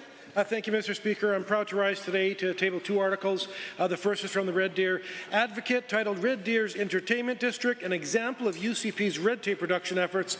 The second is Rice Howard Way becomes Edmonton's new entertainment district, published in the Edmonton Journal. These articles demonstrate how reducing regulation leads to positive outcomes for Albertans. The Honourable Member for Edmonton McClung has a tabling. Thank you, Mr. Speaker. I rise today to table the requisite 5 copies of an op-ed from this morning's Edmonton Journal written by Keith Guerin, which is entitled City Hall has seen big changes and even more likely on the way, wherein Mr. Guerin cites that municipalities will be saddled with exponentially huge costs to accommodate Bill 20 and a much-maligned bill that should be pulled. Others? Seeing none. Tablings to the Clerk. I wish to advise the Assembly that the following documents were deposited with the Office of the Clerk on behalf of Honourable Minister LaGrange, Minister of Health, pursuant to the Health Professions Act. Alberta College of Paramedics 2022-23 Annual Report. College of Registered Nurses of Alberta 2022-23 Annual Report. Alberta College of Social Workers 2023 Annual Report. Honourable members, that brings us to points of order. And at 2:25, the Government House Leader rose on a point of order. Thank you, Mr. Speaker. I would like to withdraw that point of order. I consider this matter dealt with and concluded. I might just provide caution that if honourable members are making unparliamentary comments off the record, that perhaps could have been caught on the record, I would advise extreme caution against such language. The matter is dealt with and concluded. Prior to moving to orders of the day, I would like to highlight, now that it's summer, I assume 3rd or 4th or 5th winter will still be upon us, but now that we are approaching summer, the Alberta Legislature Visitor Centre is open extra hours for the summer season. I'd like to briefly mention a new display in the Democracy Discovery Centre, recently opened, called You Have a Voice. This is a hands-on exhibit that encourages visitors to write their members of the Legislative Assembly. Visitors look at a riding map of the electoral districts to find their MLA, select vintage postcards, and prepare a note for their members. Normally, these postcards will be delivered through the interdepartmental mail to your legislative office, but a few of them have already come in, of which we will have the pages distribute. These postcards are at least 25 years old and have been found in the archives of the Legislative Assembly. We know that because you'll note that the number is 403 for the legislature here in Edmonton, which of course changed over 25 years ago. Honourable members, I hope that you will receive many more notes of encouragement over the coming months. Orders of the day, orders du jour. Government motions. Motion number 33, Honourable Mr. Scow. The Honourable the Government House Leader. Just read. Thank you, Mr. Speaker. I rise today to move Government Motion 33, which reads as follows.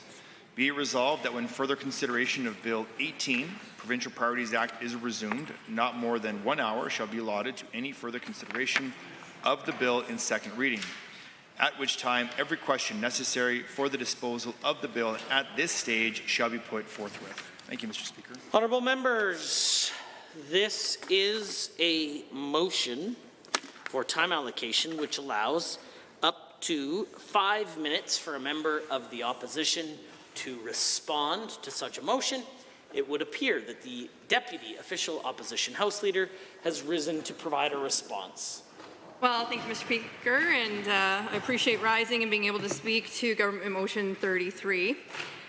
I would like to say that this is the first time that I would be rising to such a motion. However, I believe it's 45 times now. Actually, no, because we did this last week. So I believe we're now at 46 times that the government has introduced a time allocation moment since they have formed government. And, you know, I think it speaks to what the Speaker was just referring to about the importance of the democracy. So, you know, I appreciate the government House Leader feels that there's been enough time on the record in regards to time allocation, and that's why these motions continuously keep being introduced in the House. But I strongly disagree. You know, we've heard a lot over the last few months, weeks, years about democracy and the importance of democracy within the province, the relationship between the municipalities, the province, and the federal government.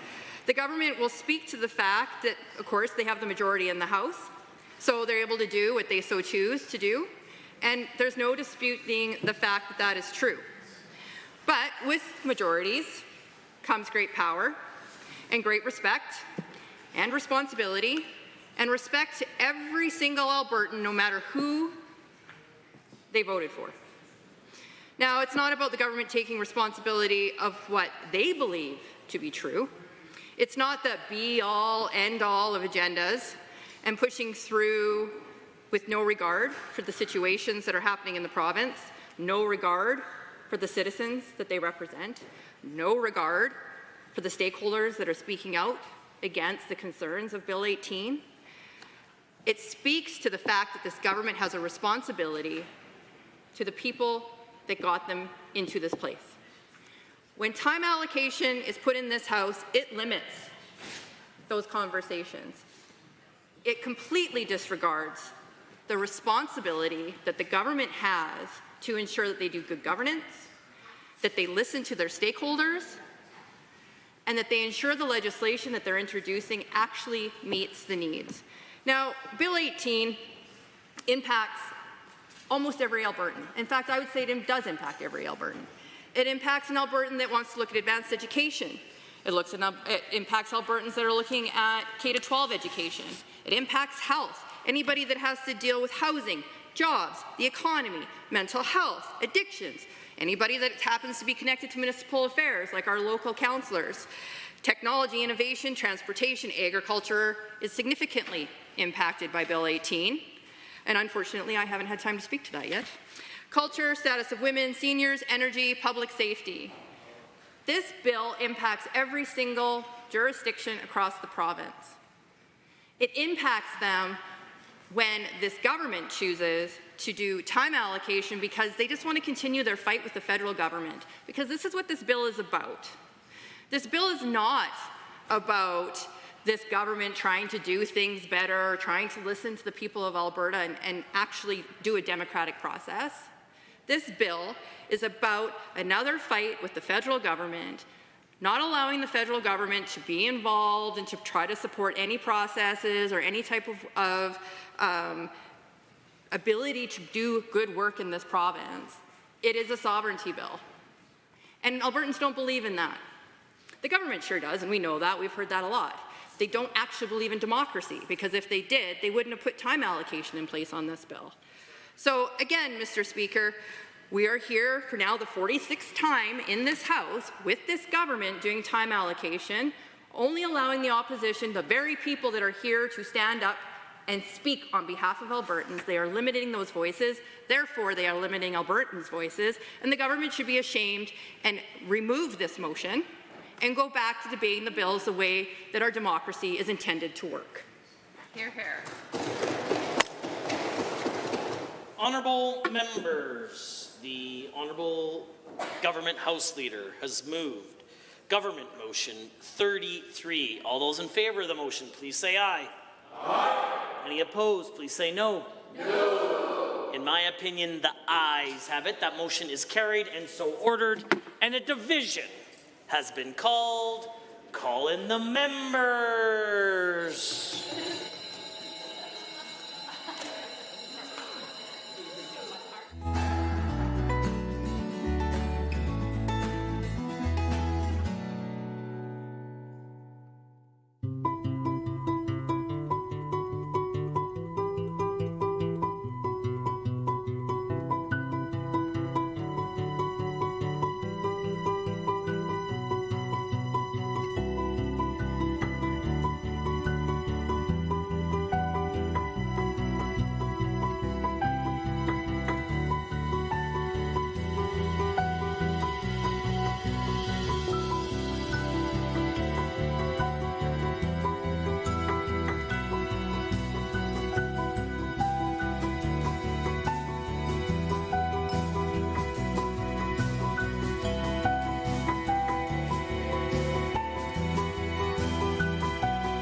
Honourable members, oh, you go ahead, you need to be there before, but get there now.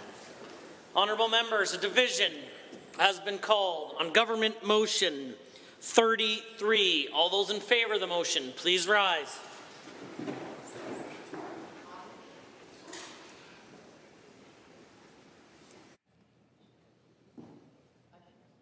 Honourable Mr. Guthrie, Honourable Mr. Dreeshen, Honourable Mr. Nicolaides, Honourable Ms. Schultz, Honourable Mr. Williams, Honourable Minister LaGrange, Honourable Mr. Horner, Honourable Mr. Scow, Honourable Mr. Ellis, Honourable Mr. Amory, Honourable Mr. Newdorf, Honourable Mr. Lowen, Honourable Mr. Wilson, Honourable Mr. Jean, Honourable Mr. Glubish, Honourable Mr. Nixon, Mr. Long, Mr. Rosewell, Honourable Mr. Turton, Honourable Mr. Yassin, Honourable Mr. McIver, Honourable Ms. Furr, Honourable Mr. Jones, Honourable Mrs. Sawney, Mr. Getson, Honourable Mr. Sigurdsson, Honourable Mr. Nally, Honourable Mr. Hunter, Mr. Yao, Mr. Van Dyken, Ms. Pitt, Mr. Sear,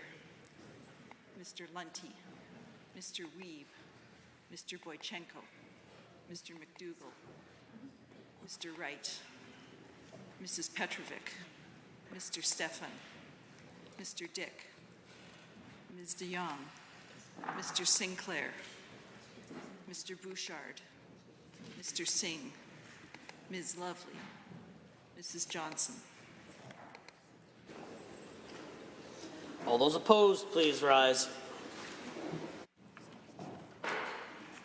Ms. Al-Junaid, Member Arkan Paul, Ms. Wright, Member Hoyle, Honourable Ms. Sigurdsson, Ms. Sweet, Mr. Haji, Member Tejada, Mr. Kayende, Ms. Hayter, Mr. Ellingson, Member Aramenko, Member Batten, Member Brar.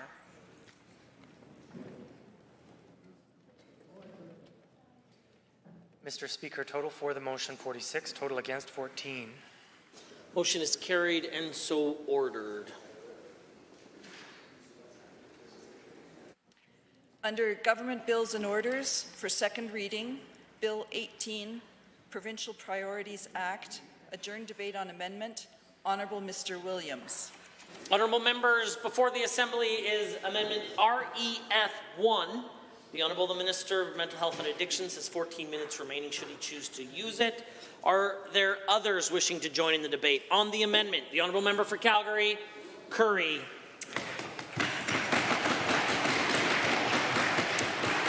Thank you. I'm speaking in support, right? Yeah. Thank you so much, Mr. Speaker. I'm pleased to stand in support of the amendment for Bill 18, the Provincial Priorities Act. Now, Mr. Speaker, Madam Chair, I'm a bit of a nerd when it comes to municipal government.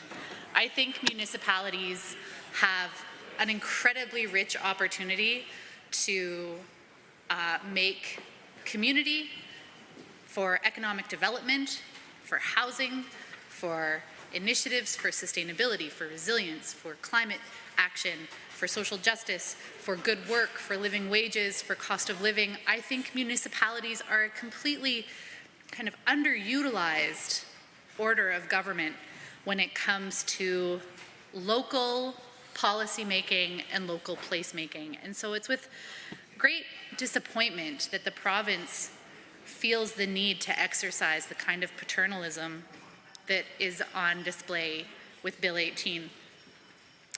And so I believe in the potential of cities. To interrupt, however, and it's entirely my error, the Honourable the Member for Calgary-Boular-McCall moved REF1, followed by the Honourable Member for Edmonton-Decore who spoke to the motion, and then the Honourable Member for Calgary-Curry also spoke to Amendment REF1, in which case she is ineligible to speak again. The Honourable Member for Calgary, Klein, has risen. Thank you, Mr. Speaker. I'm happy to rise to speak in favour of the referral on Bill 18, Provincial Priorities Act. I am in full agreement with my colleague from Calgary Bullen McCall in his assertion that this bill needs to be halted now and sent to committee before it causes some very real damage. What I will say right from the start is that the name of the bill is a misnomer. It's talking about Albertan priorities, and what I am seeing as a repeated pattern in this government is that they are not advocating on behalf of Albertans and what their priorities are. So they are, however, busily poking holes in our democratic process and seem committed to getting in the way instead of actually helping and serving Albertans as we've all committed to do. One constant reminder I have of this, and I've mentioned it before, is the prayer that we all do every day in the House, where we seek to improve the condition of all, and that is definitely not anything I'm seeing in the course of bills that's coming out of this government. This bill really just flies in the face of what I'm hearing from people in terms of what's on the list of Albertan priorities. They need affordable housing. They struggle with the rising price of utilities, of insurance rates, of overcrowded classrooms, some of which I'm hearing in my very riding just today via email from constituents. They have struggled to find a doctor or see a specialist in any sort of a timely manner. We're still seeing just terrible wait times in terms of emergency at hospitals. And then in terms of our respected and hardworking public institutions, they need support, they need funding. And in an affordability crisis, their own support services are now being pushed to their very limits. So what this proposed bill does, instead of helping, instead of doing any sort of meaningful stakeholder work or consultation, which should be done prior to legislation, not afterwards in regulations as this government is wont to do, it causes stress on the institutions, on the organizations that rely on relationships and funding with the federal government as part of the mix of their operations. And so for a government that's seemingly obsessed with this manufactured fight with the feds and perceived overreach, the whole bill should be used as a cautionary tale. Like, I'm looking forward to a time when we don't have a UCP government, that this bill will be used as an example and a cautionary tale in social studies classes, as an example of government overreach and interference. And so while this government continues to drone on about supporting the local work that's being done, I see that in terms of just even, some of what I heard today about the 2S LGBTQI community, QIA community, and the supposed support and allyship for those groups. What I'm seeing in terms of just everything that this government is putting through and proposing as policy is really just dismantling that work and interfering with and threatening that it might even get done at all. And so what it does is it also amounts to delaying, disrupting, and taking money off the table for work that the government refuses to do in terms of housing affordability, newcomer settlement, and many more areas that touch Albertans' lives every day. So what I see is an obsession with a fight with Ottawa, and it will just result in losses, in just a time suck for these organizations. They already have to jump through so many hoops to apply for at any level of government for funding. And usually I'm seeing that these are people that are already at their max. They're trying to serve vulnerable populations, and now they have more hoops to jump through, and the added threat of perhaps falling on the bad side of this government and their proclaimed war against wokeness, and if this doesn't fit in with a government agenda, they're going to attack it. They're going to get in the way. The UCP's fight with Ottawa will result in losses to the organization and by extension our communities, our cities, and Albertans as a whole. And we're already seeing the impacts of this fight. Their refusal to accept federal funding for diabetes medication and contraception is a failure to address the needs of so many that I've spoken to who are already trying to economize. We're in an affordability crisis. Having access to medications, having access to diabetes treatment, to things like the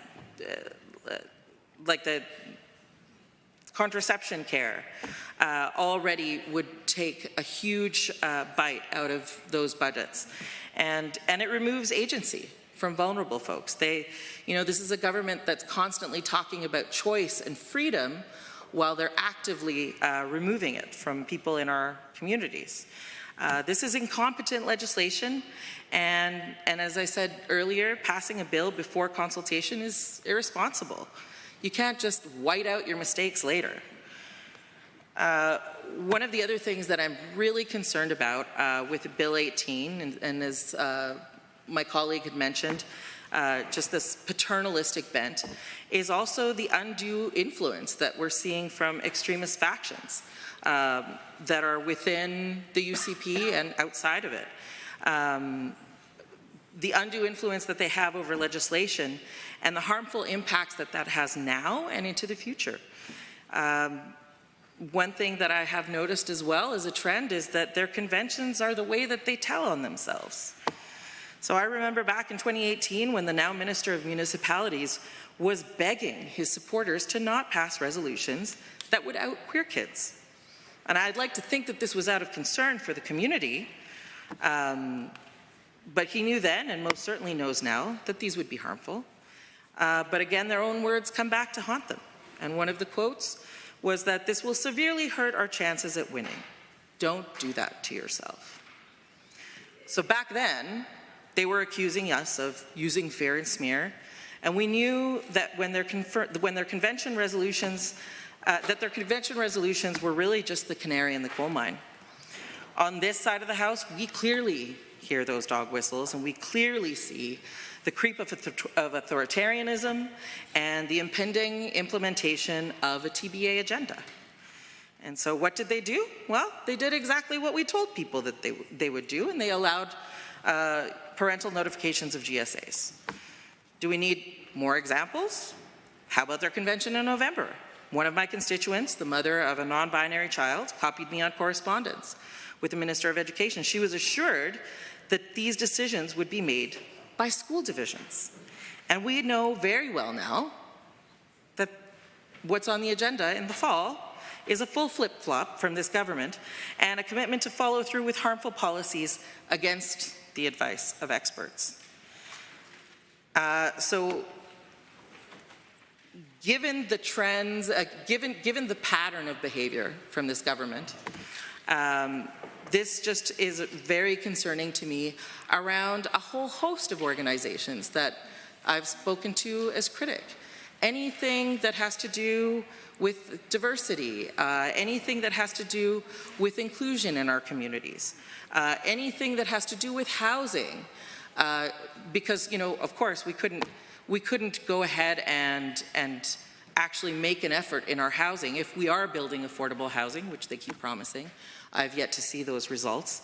That would also be sustainable housing that could actually give constituents some relief on their energy bills by having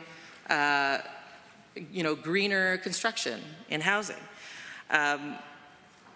Anything that goes against this agenda, what I would say is largely an extremist influenced agenda, is now on the chopping block. And so I know that in the discussions with my stakeholders, federal funding can be a key component of their operations, and I'm extremely concerned that this government will happily pose in photo ops. They'll talk about recognitions, which I might add are recognitions in spite of the policies this government is willing to put forward. great, you survived. You survived this government.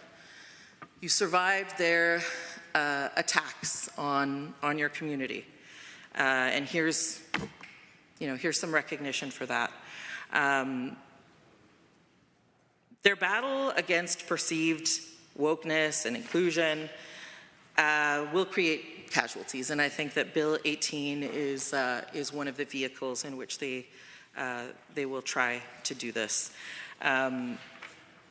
This could have an effect on so many of the funding initiatives that people are asking for, and I think one of the biggest things I would say in terms of Bill 18 and in supporting this referral is to this UCP government, if you're not going to help, get out of the way. Thank you. The honourable member for Edmonton, Beverly Clairview, REF1.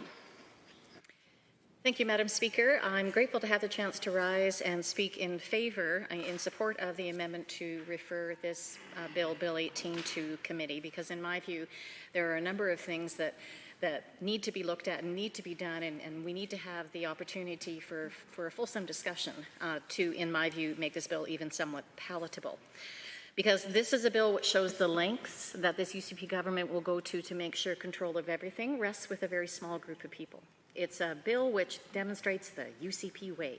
Little or no consultation in advance of the bill, and with a promise of consultation as regulations are being drafted. It's a bill which, when viewed together with so much of the legislation that's come before us over the past number of months, displays, I believe, a pattern of disdain. So much of what's been tabled here is not what's expected, what they've advocated for, nor is it what they need. And Madam Speaker, that list is long. We've had surprise announcements, misses, and legislation like this one, that suddenly this UCP government would be pursuing an Alberta pension plan, put in place a new provincial police service or agency, the dismantling of health care in this province, the lack of requirements for hours of care for seniors in our province's continuing care system. This is the bill that, again, is another fight with the federal government. This is a government that's already made sure Albertans won't have access to diabetes medication and contraception as pharmacare begins its rollout, all because of their unwillingness to even entertain a program that comes to us from the federal government. In addition, though, with this bill, they've put access to critical research dollars for scientists and academics at risk. And in many ways, with this legislation, in addition to other bills, including Bill 20, this UCP government, to me, seems to be in some sort of contest to become the world's worst sort of helicopter parent. It's not even an implication, it's entirely clear. This government believes itself to be the only group, the only organization, the only entity capable of acting in the best interests of those who live here.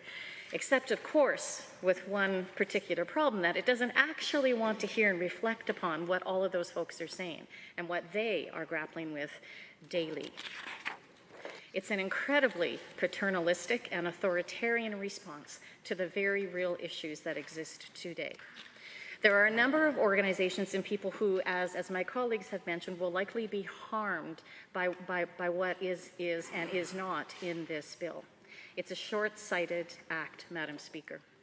Municipalities are impacted, post-secondary institutions are impacted, anything that's considered to be a current entity of the provincial government, and anything the government decides later will be an entity. And as a result, I have a number of concerns. So if we talk about that issue of provincial government entities for just a moment and who might be involved in the process of deciding what gets declared an entity and under what circumstances, I understand the bill allows for a minister or someone else who might be assigned or some other entity, in fact, to be given the right to exempt another provincial entity from the requirement to get prior approval to enter into, extend, or renew an intergovernmental agreement. Now, I'm going to say that level of who knows really what's going to happen is quite something. In that case, then, it's not only the minister who'll have this power and authority, but it could be someone else altogether. It could be a group of people. It could be an organization, then, who will be able to exempt provincial entities from the requirements of this bill. And that does indeed beg another question for me. Knowing the predilection for this government to provide for its friends and neighbors with all manner of jobs and positions, what exactly will be the circumstances that will lead to an exemption, and who will be that one or group who will be in charge of determining the requirements that need to be met for such an exemption? Perhaps it will be like Bill 13, where it will be upon the recommendation of someone in the department to recommend something to the minister. Or perhaps it will be a group of someone from a myriad of departments who will review, investigate, assess, or recommend. Or perhaps, Madam Speaker, there will be some new border agency that will be created in the end for just this purpose, to oversee all of this review. And if that's the case, it's like if that's the case, it ends up being like a red tape express. And it's absolutely frustrating that there aren't additional details in terms of what that particular governance structure might be, but again, that's just par for the course. It isn't really about clarity or transparency. It's about being casually and deliberately obtuse, all in order to own the feds and to impose control. And that is likely why there's such a strong public response against this bill and others. That's why there's a call to scrap it. But like all other entreaties from Albertans, from the people that we've all been elected to serve, Madam Speaker, this government has chosen to ignore them. We're in a housing crisis, a healthcare crisis, an affordability crisis, an infrastructure crisis, an education crisis, and that is where our combined focus should be. Our focus shouldn't be on arguing fights and schoolyard spats or attempting to show up someone, in this case other levels of government, that you are the boss. That doesn't end a crisis. It simply prolongs them and erodes trust. It's unhelpful because there is, as I said earlier, for real harm to be done.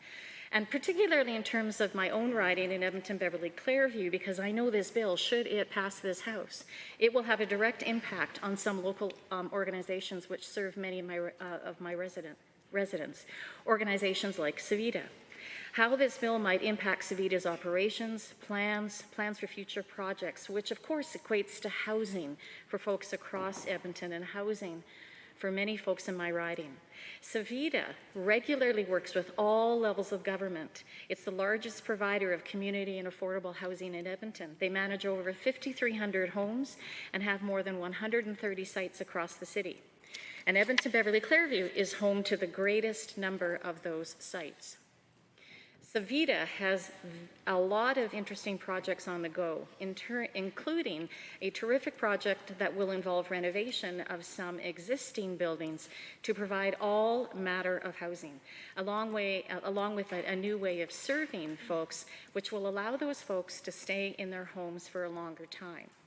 Their rent may go up, commensurate on whatever it is they happen to be earning at that time, but they won't have to leave their home, which is incredibly important.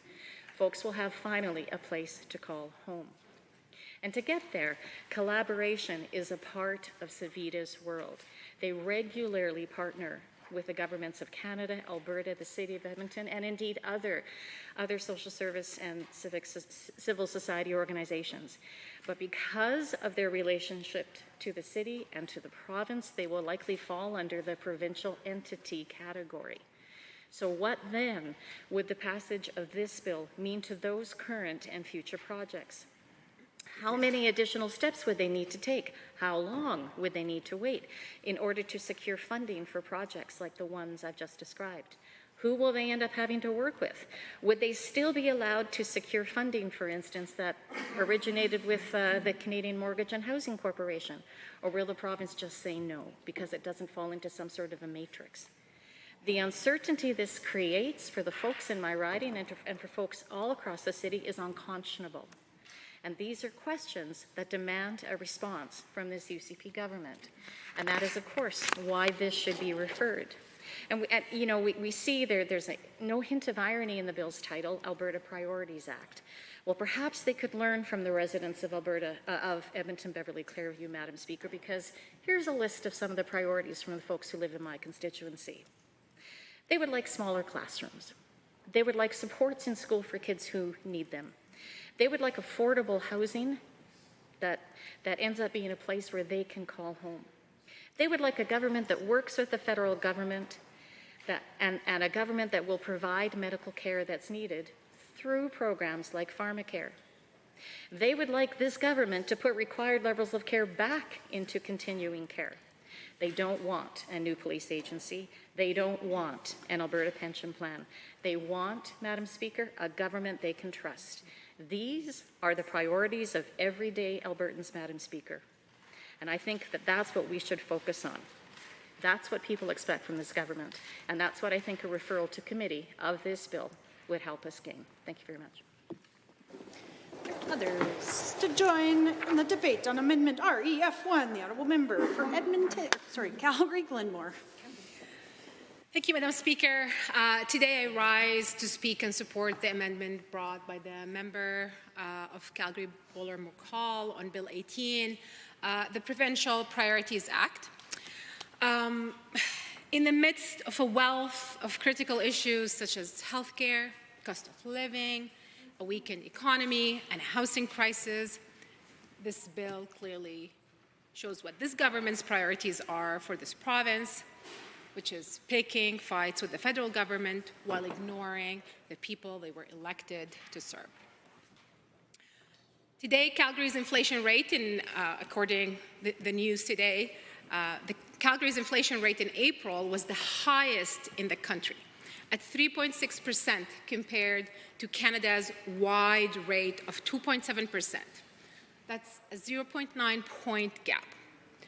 Trevor Tombe, a Calgary-based economist, estimates that most of this gap is accounted for by faster rent increases in the city.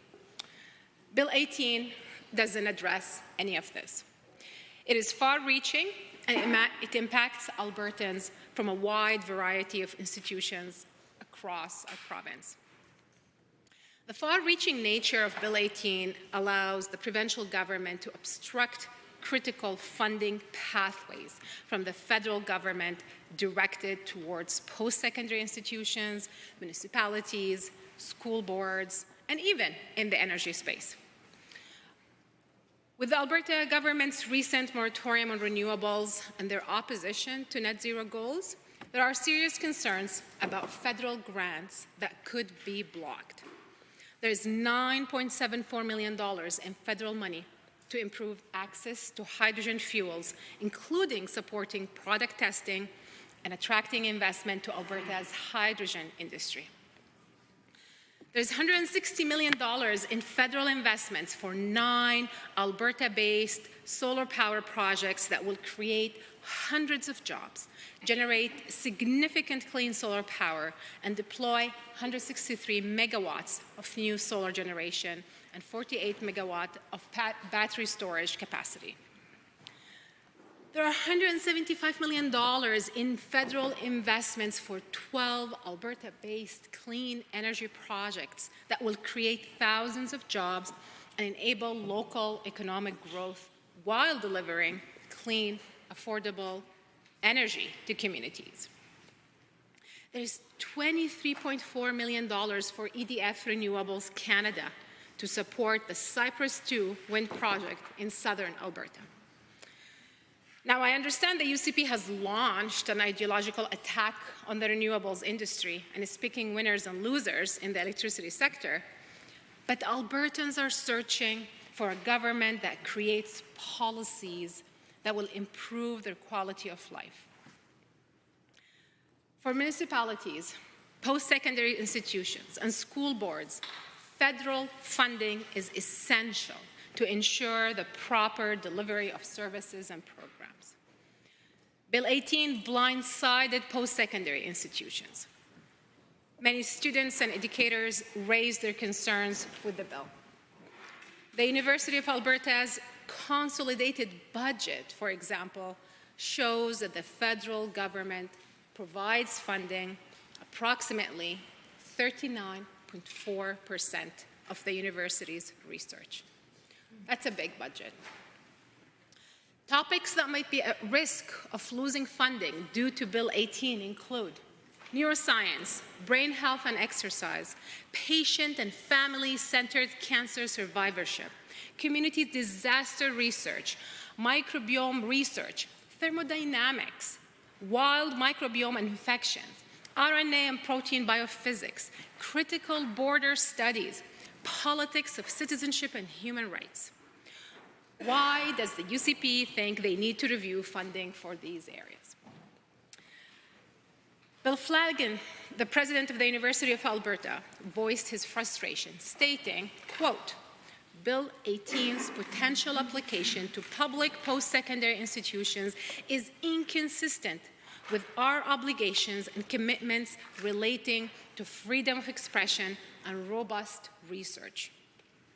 If passed, the legislation could give the government the specific power to prevent an institution from accepting any federal research funding if that funding does not align with provincial priorities, end quote.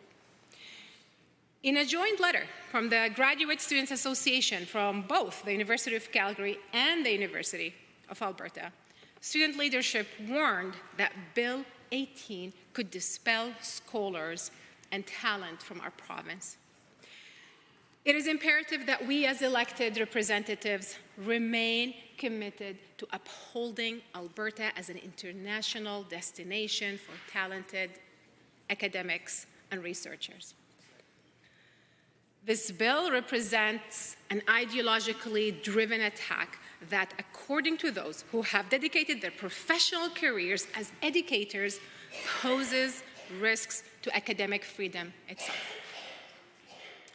Madam Speaker, I receive a lot of emails about the trifecta of bills we have right now, and specifically for Bill 18, I'd like to read an email from a Calgary Glenmore constituent, and I quote here, I'm writing to express my disappointment with the recent announcements that the Government of Alberta will introduce legislation intended to prevent direct funding agreements between the Government of Canada and Alberta municipalities.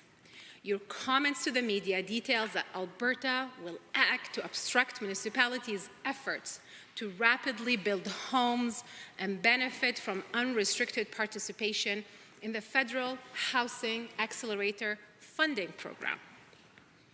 I do not agree with the Government of Alberta's decision to rescind requirements for environmentally sound home construction in Calgary and Edmonton, which I see as irresponsible, and it ignores the climate change emergency.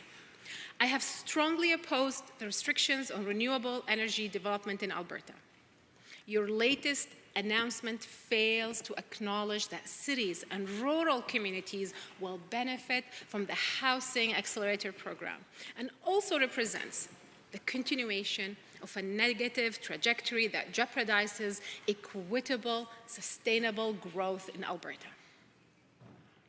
Your statements describing the new funding model as bribery are wholly inappropriate.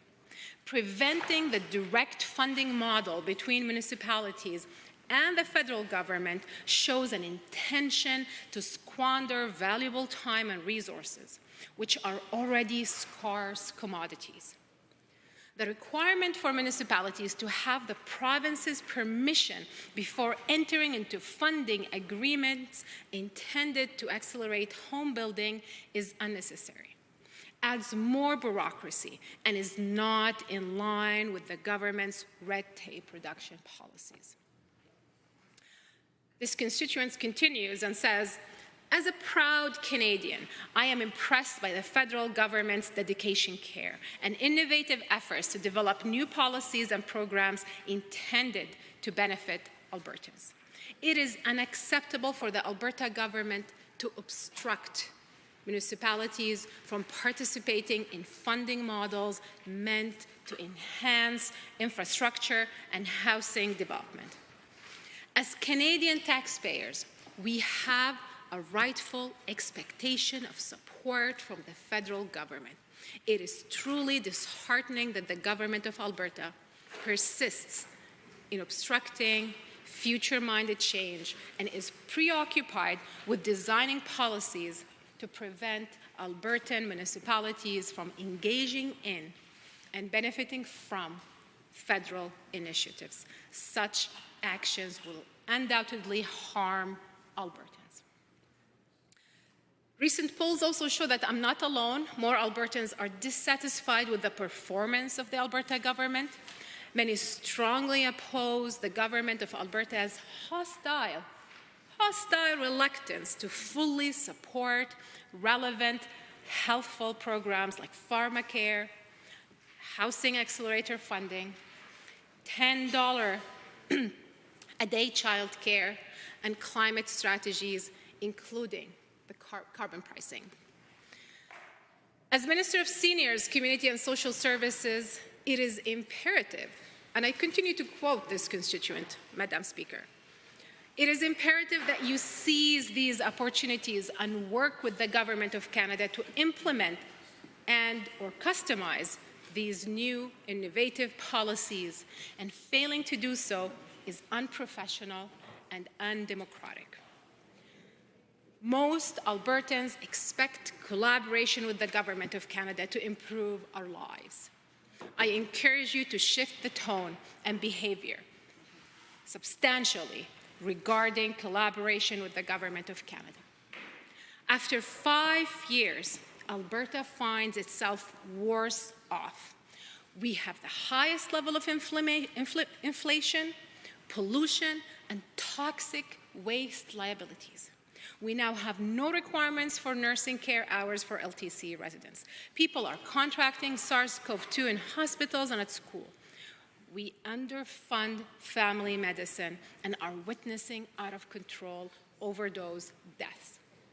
The evidence shows that our public health and education systems are collapsing, which is not true in other provinces.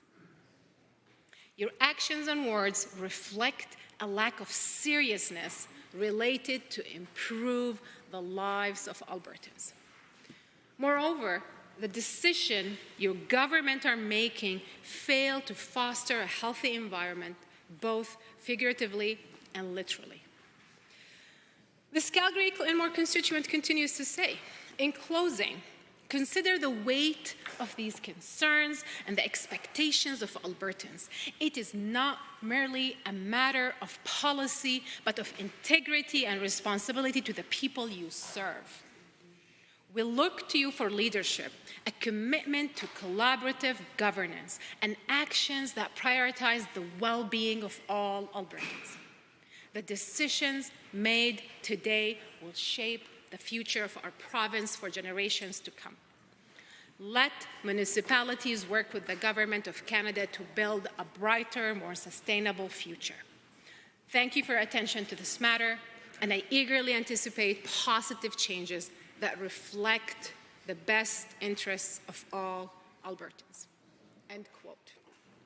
It's a long email, but it's a beautifully written letter from a wonderful constituent in Calgary Glenmore.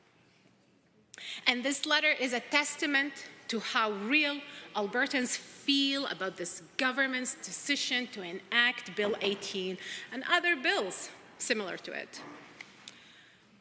In conclusion, I support this amendment. I want to reiterate that Bill 18 poses serious risks to several of Alberta's most coveted institutions and incites fear in Albertans that might not be entitled to the same access for services that they were before. Madam Speaker, Alberta is home to some of the world's brightest minds, and we must work to ensure that we remain a hub for talent and innovation. Bill 18, Bill 20, among others, instill a feeling of uncertainty in our province, inevitably leading top talent away from Alberta. Thank you. The honourable member for Edmonton South. Thank you, Madam Speaker. I rise to speak in support of the amendment put forth by my colleague, the member for Calgary-Buller-McCall, because Bill 18 absolutely needs to get sent back to the drawing board for so many reasons, but particularly because of the devastation it will cause for post-secondary institutions. Bill 18 requires the provincial government to approve all federal funding to provincial entities, including funding provided to post-secondaries for research. The level of political overreach that this UCP government continues to exhibit knows no bounds. They seem to forget that the whole point of publicly funded research is to generate knowledge and solutions for the public good. We are facing many significant, complex, and intersecting challenges.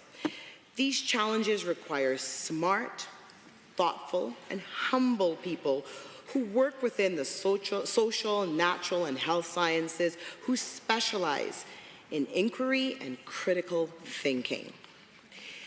Because the UCP didn't properly consult with post-secondary institutions, Bill 18 opens the door to political meddling in academic research and risks driving top academics out of this province.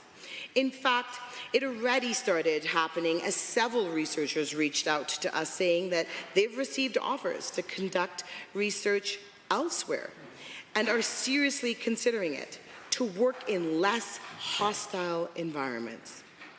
I spoke with a prof recently who asked me to join them at a meeting with PhDs in medical research to give them hope to stay in Alberta, as the majority of them said that they will not be staying with Bill 18 as it kills research and job opportunities.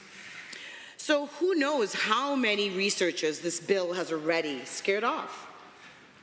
As Dan O'Donnell, an English professor at the University of Lethbridge and the president of the Council of Alberta Faculty Association said, quote, all we're doing is holding Albertans hostage. That money will simply be distributed to more BC, Saskatchewan, and Ontario, as well as all other provinces where they're not going to ideologically yet, end quote.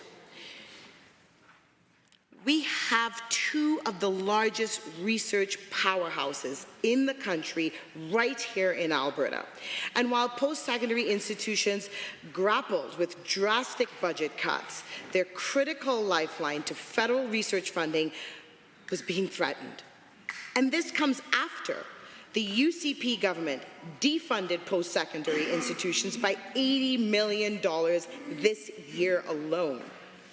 There's no doubt that post-secondary institutions don't want anything coming between them and their ability to secure even more federal funding. The UCP has already made life so much harder for post-secondary institutions and students. Bill 18 is a devastating blow on top of that, because post-secondary institutions were utterly blindsided by this legislation. They were given no prior warning or discussions or consultation, and this has been the standard operating procedure of this UCP government. Allowing Bill 18 to affect federal funding for post-secondary institutions is disastrous, because the federal government is actually increasing the amount of research dollars available. The federal government made a major financial commitment to graduate students and scientific infrastructure that post-secondary institution leaders say will help address the brain drain and allow them to retain and attract young research talent. This includes $825 million over 5 years to increase the annual value of federal scholarships for graduate programs. Those scholarships will be $27,000 a year for a master's student, $40,000 a year for PhD students, and $70,000 a year for postdoctoral fellows. This addresses the reality that many young researchers are living off federal stipends, and many of them fall below the poverty line. The federal government also is committing an additional $1.8 billion over 5 years to the three bodies that fund the lion's share of academic research across this country: the Natural Sciences, Engineering Research Council, Canadian Institutes of Health Research, and Social Sciences and Humanities Research Council. How much of this funding will Alberta miss out on because the UCP refused to consult with anyone on Bill 18 and its impacts to post-secondary? Just a couple weeks ago, the Minister of Advanced Education said, quote, "I don't believe the intent of this bill is to stop funding. It is to have an understanding and knowledge and information about what's being funded," end quote. What priorities are those, Madam Speaker? If the UCP government is concerned about Ottawa's overreach into post-secondary institutions and provincial jurisdiction, then why isn't this UCP government funding post-secondary well so they could rely less on federal funding? Let me be clear, Madam Speaker. The UCP government is absolutely not interested in supporting post-secondary students and our world-class advanced education. This government is more interested in stifling academic freedom and undermining the rigorous peer-reviewed method by which research is conducted, all in the name of picking fights with Ottawa, pushing political ideology agendas, and heavy government control. In 2023, the U of A received $250 million in federal funding for research in humanities, health sciences, social sciences, and natural applied sciences, a 19% increase over the past 5 years. University of Calgary received $190 million in research funding in 2023, or about 35% of its total research revenue from the federal government. All these research projects are vital to our economy. These make a tangible difference in the lives of Albertans, Canadians, and people around the world, from discovering life-saving medical treatments to new technology that fuels our future local and global economies. So when trying to justify this bill, the minister suggested that Bill 18 was about providing clarity on what kind of research is being done at our post-secondary institutions. But, Madam Speaker, all of that information is public. And I'd be happy to email the minister with all the links to provide all the breakdowns for where funding is going if she'd like. The truth of the matter is that, like many other bills introduced by this UCP government, Bill 18 is about authoritarianism. Tim Caulfield, a professor of health law and science policy at the University of Alberta, pointed out how draconian Bill 18 really is. He quoted his quote, "The UCP's Bill 18 is such a blatant and politically motivated assault on academic freedom and free speech and inquiry that it doesn't seem real." Does the government, he says, fear knowledge this much? Do they fear the light that research and free inquiry brings to democracies? We are moving in a terrifying direction, end quote. And I couldn't agree more. This is truly terrifying to witness. The government likes to cite Quebec's legislation as an example of similar policies, but it's important to note that post-secondary institutions are expressly exempt from Quebec's legislation. This means that Alberta will be the only province to have legislation in place that potentially blocks federal grants for post-secondary research. Our research will be viewed as political propaganda and would be just useless at this rate. If our institutions can't attract top researchers to Alberta, they lose access to some of the best teachers in the world. That means all of our students in our post-secondaries, not just those assisting with research, will feel the effects of this disastrous legislation. In fact, we may even see a decline of students wanting to come here, including international students. The loss of funding to post-secondary institutions would lead to a rise in tuition fees, further burdening students during a time in an affordability crisis. This bill is arguably one of the most dangerous pieces of legislation that the UCP has tabled yet, and still has serious problems beyond impacts to post-secondary institutions. The red tape Bill 18 will create, what it would do is almost unimaginable, all in a time and all in a name of this government fighting with the federal government and sticking it to Ottawa. I wholeheartedly support the amendment to refer this bill to committee. We need expert voices in this discussion, not another attempt to move away from the facts. Thank you, Madam Speaker. Others to join the debate, the Honourable Member for Edmonton Riverview. Yeah, thank you very much, Madam Speaker, and it's my pleasure to join the debate on the amendment to Bill 18 to refer the bill to committee, RF1. And of course, I stand in support along with my colleagues on this side of the House. And of course, we know that this bill gives the UCP sweeping powers to interfere in many aspects of Albertans' life, and a lot of it not for good. It seems to create some very specific, I think, guardrails on what we explore in Alberta. And my colleagues have already talked quite a bit about academic institutions and what this means for them, and I'd like to share my comments also regarding that. So, first of all, the legislation does say that this applies to any provincial entity, and so I have the bill here, and I know we're on the amendment to refer, and we want to refer because the entities are such a broad swath of all the institutions in Alberta. It has a public agency as defined under the Alberta Public Agencies Governance Act, under the Financial Administrative Act, the Post-Secondary Learning Act, the Education Act, regional health authorities, and then they go on to other health authorities like the Covenant Health and any subsidiary of Covenant Health, Municipal Authority Act, and the Municipal Government Act, Alberta Housing Act, or, this is the final one, it's sort of the catch-all phrase that we often find in legislation, any other entity or class of entity designated as a provincial entity in accordance with the regulations. So this impacts a significant number of the institutions of Alberta. And what it says about provincial entities, that they may enter into, amend, extend, or renew an intergovernmental agreement without obtaining prior approval in accordance with the process established in regulations.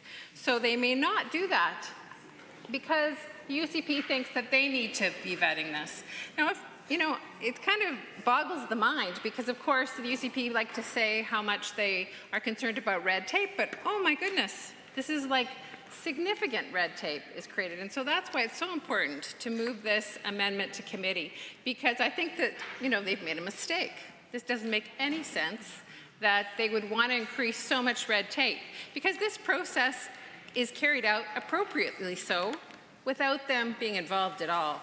Now, I'm sure they'll have to increase the size of the public service in order to do this. Besides that, of course, this bill certainly flies in the face of what is sort of fundamental aspects of academic freedom, freedom of speech, that the UCP would be vetting research undertaken by academics because it does or it doesn't fit with the way, you know, the government is thinking. Well, please, we live in a free society. People can do things like that. The Supreme Court of Canada has talked about that. They have ruled on that. And the government of Alberta, the UCP right now, has no right to interfere in that. And I'm sure there will be court cases that come up if this legislation is indeed passed. The Supreme Court of Canada has recognized that academic freedom is necessary to allow a free and fearless search for knowledge and the propagation of ideas that is essential to our continuance as a lively democracy. So that's from the Supreme Court of Canada. So what the UCP is doing is obviously hindering that. So we have two major research institutions in our province. Of course, the University of Alberta here in Edmonton and the University of Calgary in Calgary. And I'm a proud alumni of both of them. Back in '82, I got my BA in political science from the University of Alberta. And in '93, I got a Bachelor of Social Work and a Master's of Social Work in '96 from the University of Calgary. And I've taught at both institutions. And certainly, you know, from time to time, colleagues that I've worked with in the past, since I'm in this new public position, or have been, I guess it's not new anymore, it's been 9 years, but they will reach out to me and go, what's going on? And this is certainly one of the pieces of legislation that my friends that work in academe are reaching out to me regarding. And it really is abhorrent, and it's putting Alberta in a very vulnerable position. Certainly, U of A and U of C are both world-class, research institutions, and certainly in Canada, they're both in the top 10. And this will definitely hinder our ability to attract, and my colleagues have spoken about this, academics, because we're always on the hunt for high-class academics that are on the cutting edge of research. And sadly, I wish this was the only bill that has come before us that has caused difficulties for our academic institutions. But back in 2019, under the Kenney government, there were significant cuts to post-secondary, and the U of A actually shouldered 50% of the millions and millions and millions of dollars of cuts in our academic institutions, really challenging many people working there. I know from colleagues, from constituents, because U of A is in my riding, that people looked the other way when they found Alberta was in this very sort of retrenchment type climate where such significant cuts. So people weren't interested in coming to our province because there weren't those investments. And so that's why I'm beseeching everyone in this legislature to vote in favor of this amendment, to move this to committee for review, because it feels like it's not making any sense for the UCP to be, standing in the way of people having research and being funded by the federal government. It's one of the president of the Canadian Association of University Teachers said, the president of the Confederation of Alberta Faculty Associations, CAFA, said this bill is only about the UCP's fight with Ottawa. And there's a humorous quote that he makes. He goes, and I'm quoting, "Back off or I'll shoot myself in the foot," is a strange way to teach Ottawa a lesson. Because guess what? U of A, how much did they get?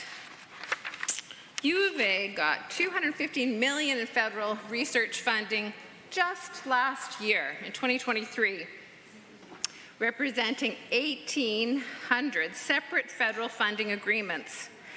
This research funding is a matter of public record, and these research projects are, helping advance the thinking and the understanding, the evidence in particular areas of research. So it's it's a significant thing to think that the UCP is going to have the capacity, with the public service as it sits at this moment, to actually be able to assess all of these grants. That's a lot of money. And of course, there's the fundamental question of just, they have no business being involved in that. And unfortunately, the Premier is misinformed when she says, because she's been quoted in the media of saying, oh, well, Ottawa is using this kind of funding to put forward their agenda, and that's completely false. These are totally arm's length committees. It's called the TRI committees that actually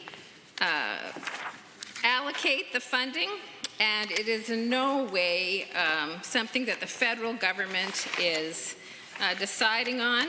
It's the Canadian Institute for Health Research, the Natural Sciences Engineering Research Council, NSERC, and the Social Sciences and Humanities Research Council, which is called SHRC by just for short a lot of times. And so these are completely arm's length from government. Whatever political party is in the government federally, they don't have anything to do with it. So that's very sad that the Premier is giving false information about what actually is the methodology for applying for these. The Honourable Deputy Government House Leader. It's unfortunate to hear member opposite accusing the Premier of giving false information. There's unparliamentary language and certain to cause a lack of decorum, disruption in the House. We kindly ask member opposite to withdraw and we can continue our debate. The Honourable Member for Edmonton Manning. Well, thank you, Madam Speaker. I don't believe that this is a point of order. I believe that it is a matter of debate whether the government would like to agree with what our stakeholders are telling us on this side of the House. The reality of it is that what the government is saying is not what our stakeholders understand it to be. And so it's a matter of debate at this point, and I don't think that it's a point of order. Jen, did you hear?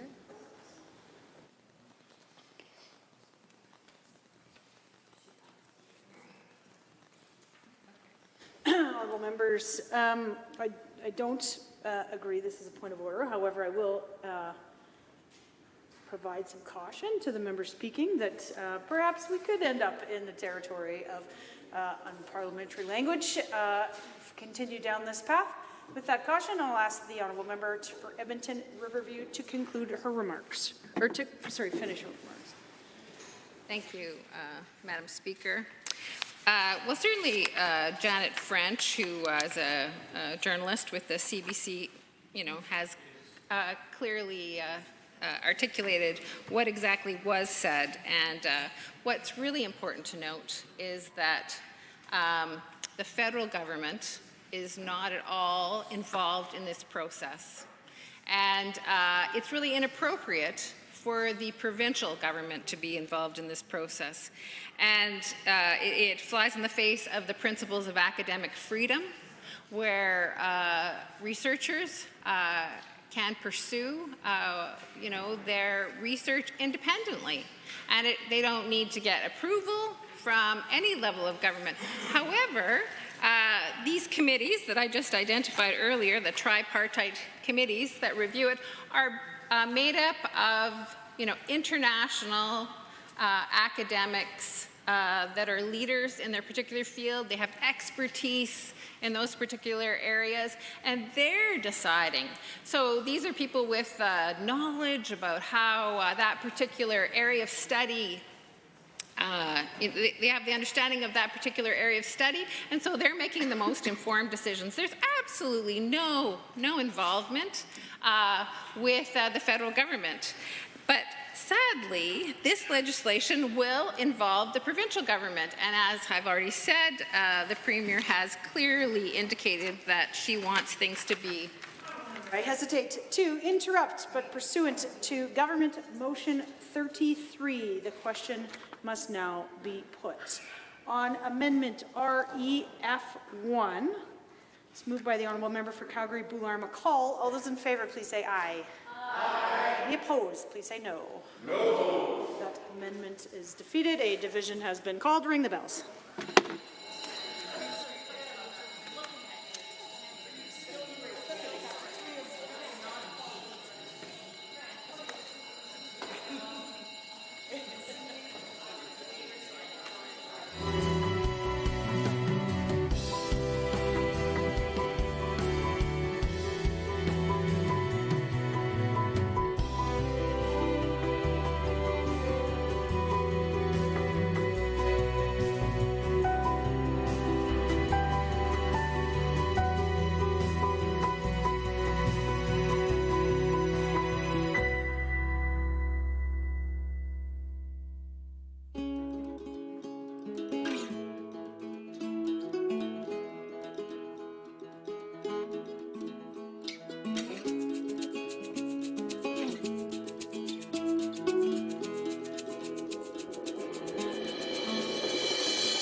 Honourable members, division has been called on second reading of Bill 18 on the amendment REF1. All those in favour of the amendment, please rise. Ms. Algenaid, Member Archon-Paul, Ms. Wright, Member Hoyle, Honourable Ms. Sigurdsson, Ms. Sweet, Mr. Haji, Member Tejada, Member Kayandi, Ms. Hayter, Mr. Ellingson, Member Aramenko, Member Batten, Member Brar. All those opposed to REF1, please rise. Honourable Mr. Guthrie, Honourable Mr. Dreeshen, Honourable Mr. Nicolaides, Honourable Ms. Schultz, Honourable Mr. Williams, Honourable Minister LaGrange, Honourable Mr. Horner, Honourable Mr. Schultz, Honourable Mr. Ellis, oh my goodness, Honourable Mr. Scow, Honourable Mr. Ellis, Honourable Mr. Amory, Honourable Mr. Newdorf, Honourable Mr. Lowen, Honourable Mr. Wilson, Honourable Mr. Jean, Honourable Mr. Glubish, Honourable Mr. Nixon, Mr. Long, Mr. Rosewell, Honourable Mr. Turton, Honourable Mr. Yassine, Honourable Mr. McIver, Honourable Ms. Furr, Honourable Mr. Jones, Honourable Mrs. Sani, Mr. Getson, Honourable Mr. Sigurdsson, Honourable Mr. Nally, Honourable Mr. Hunter, Mr. Yao, Mr. Van Dyken, Ms. Pitt, Mr. Sear, Mr. Lunty, Mr. Weeb, Mr. Boychenko, Mr. McDougall, Mr. Wright, Mrs. Petrovic, Mr. Stefan, Mr. Dick, Ms. DeYoung, Mr. Sinclair, Mr. Bouchard, Mr. Singh, Ms. Lovely, Mrs. Johnson.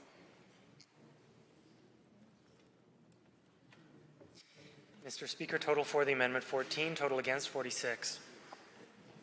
Motion is defeated. Honourable members, pursuant to Government Motion 33, I am required to put to the Assembly all necessary votes with respect to second reading of Bill 18. The Honourable the Premier, President of Executive Council, and the Minister of Intergovernment Relations has moved second reading of Bill 18, Provincial Priorities Act. All those in favour of the motion, please say aye.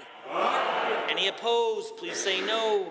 No. In my opinion, the ayes have it. That motion is carried and so ordered, and a division has been called. Call in the members.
Members, a division has been called on second reading of Bill 18, Provincial Priorities Act. All those in favor of the motion for second reading, please rise.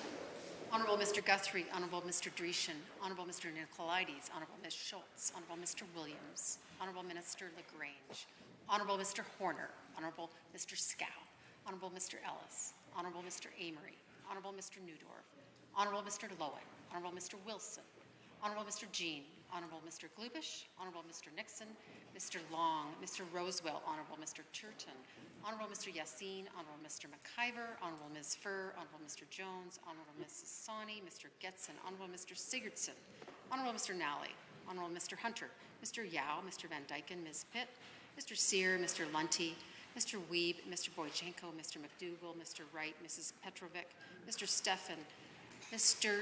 Dick, Ms. de Jong, Mr. Sinclair, Mr. Bouchard, Mr. Singh, Ms. Lovely, Mrs. Johnson. All those opposed, please rise.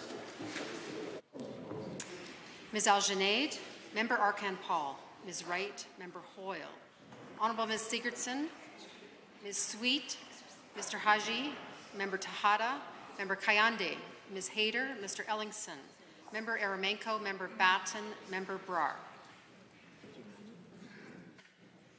Mr. Speaker, total for the motion 46, total against 14.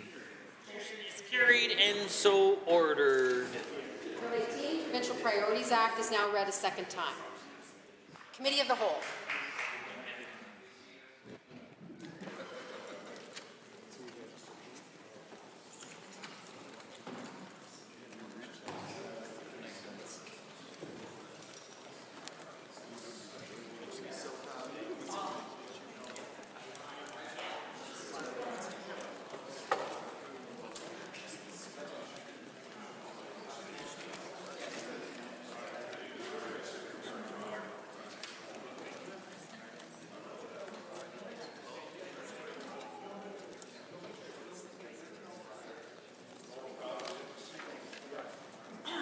Honourable members, I'd like to call Committee of the Whole to order. Committee of the Whole has under consideration Bill 18, the Provincial Priorities Act. I see the Honourable Minister for Indigenous Relations rising to join debate. Introduce an amendment for Bill 18 in the House today. Do you have copies? Yep.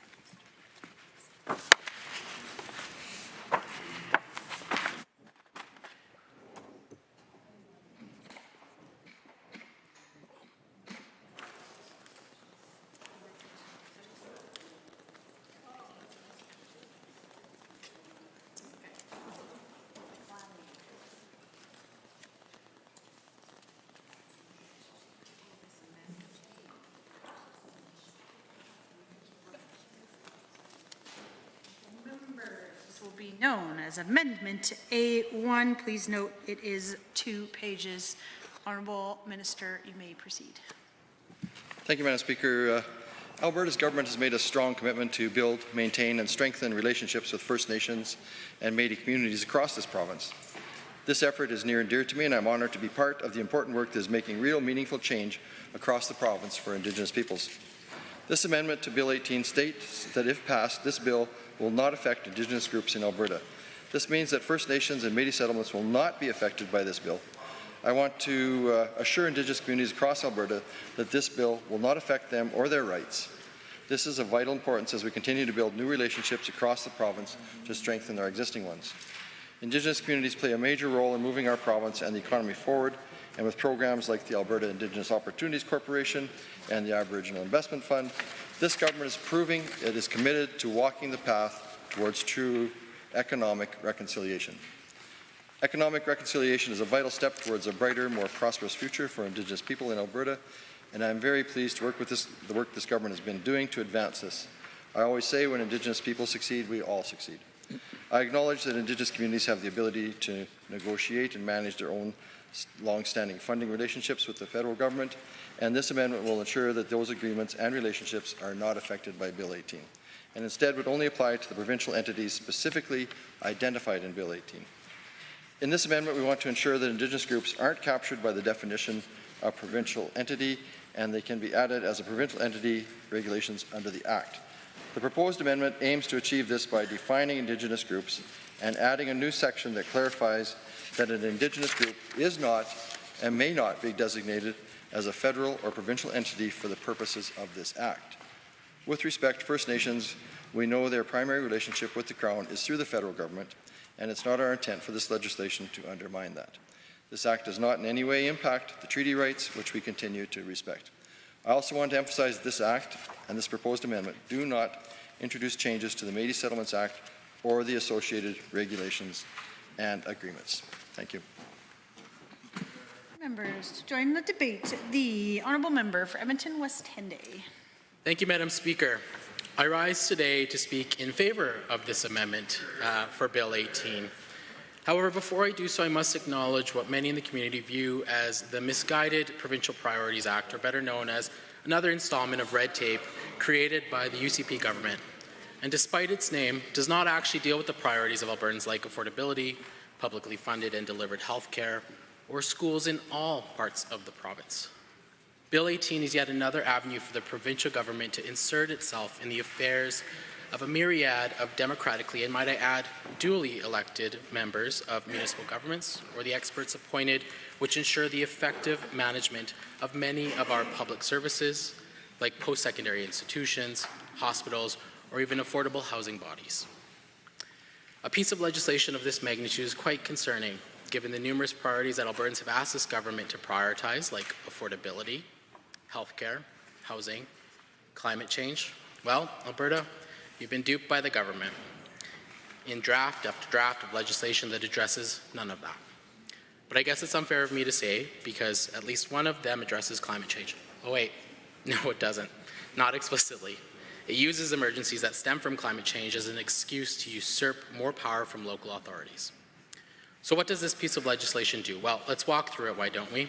A tradition I seem to be taking on while this government implements really far-reaching legislation instead of addressing the real issues that Albertans are asking for them to address. But I want to begin by addressing that this amendment is sorely needed, not just for this piece of legislation, but for all pieces of legislation by this government. Reconciliation is beyond necessary for many areas that this government is responsible for. I need only remind you of the commitment that the province made under a caring and strong NDP government with respect to Jordan's Principle. Madam Speaker, Jordan's Principle requires both the federal and provincial government to put the petty jurisdictional squabbles aside to do what is best for Indigenous children who require assistance from their government, be it in healthcare, education, or social assistance. This government could learn so much from a principle like this.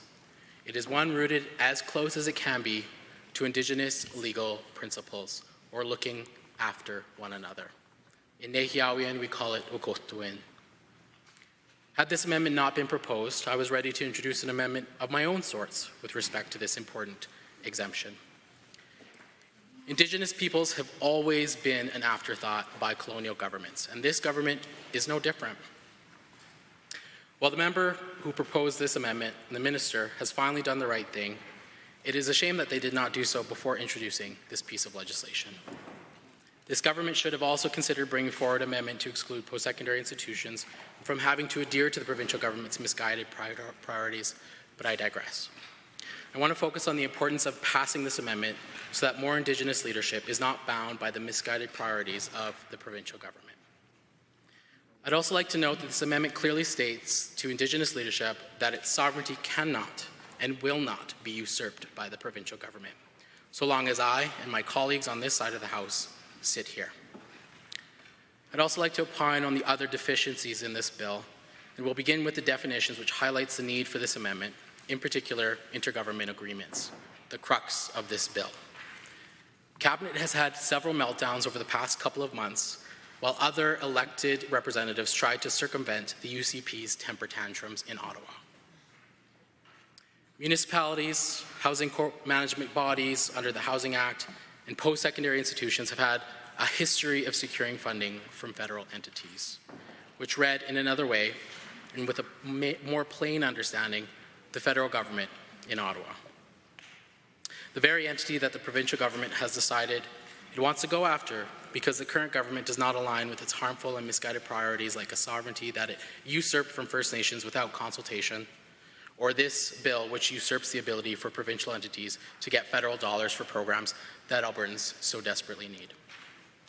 While I do not want to go on about the important points that my brilliant colleagues on this side of the House have already raised in this House, and to Albertans, namely on the obvious restriction on post-secondary institutions that this bill affects, we should be abundantly clear that this bill, as bad as it is prior to this amendment, went so far to have some unfortunate consequences to other entities such as First Nations, Métis settlements, and various other Indigenous organizations that might be classified under either entity that might want to enter into an intergovernmental agreement. This amendment is drafted, is good, it is a start, but I would urge this government to continue doing this type of work to ensure that Indigenous rights and the relationship that was supposed to flow under treaty is respected and honored in a good way. I know that reconciliation is a foremost thought for many of us, especially on this side of the House, but I would like to see more of this being proposed in pieces of legislation that seem to overextend itself paternally into areas that it should not. This amendment is a good amendment, and I thank the Minister for proposing this because it is so needed.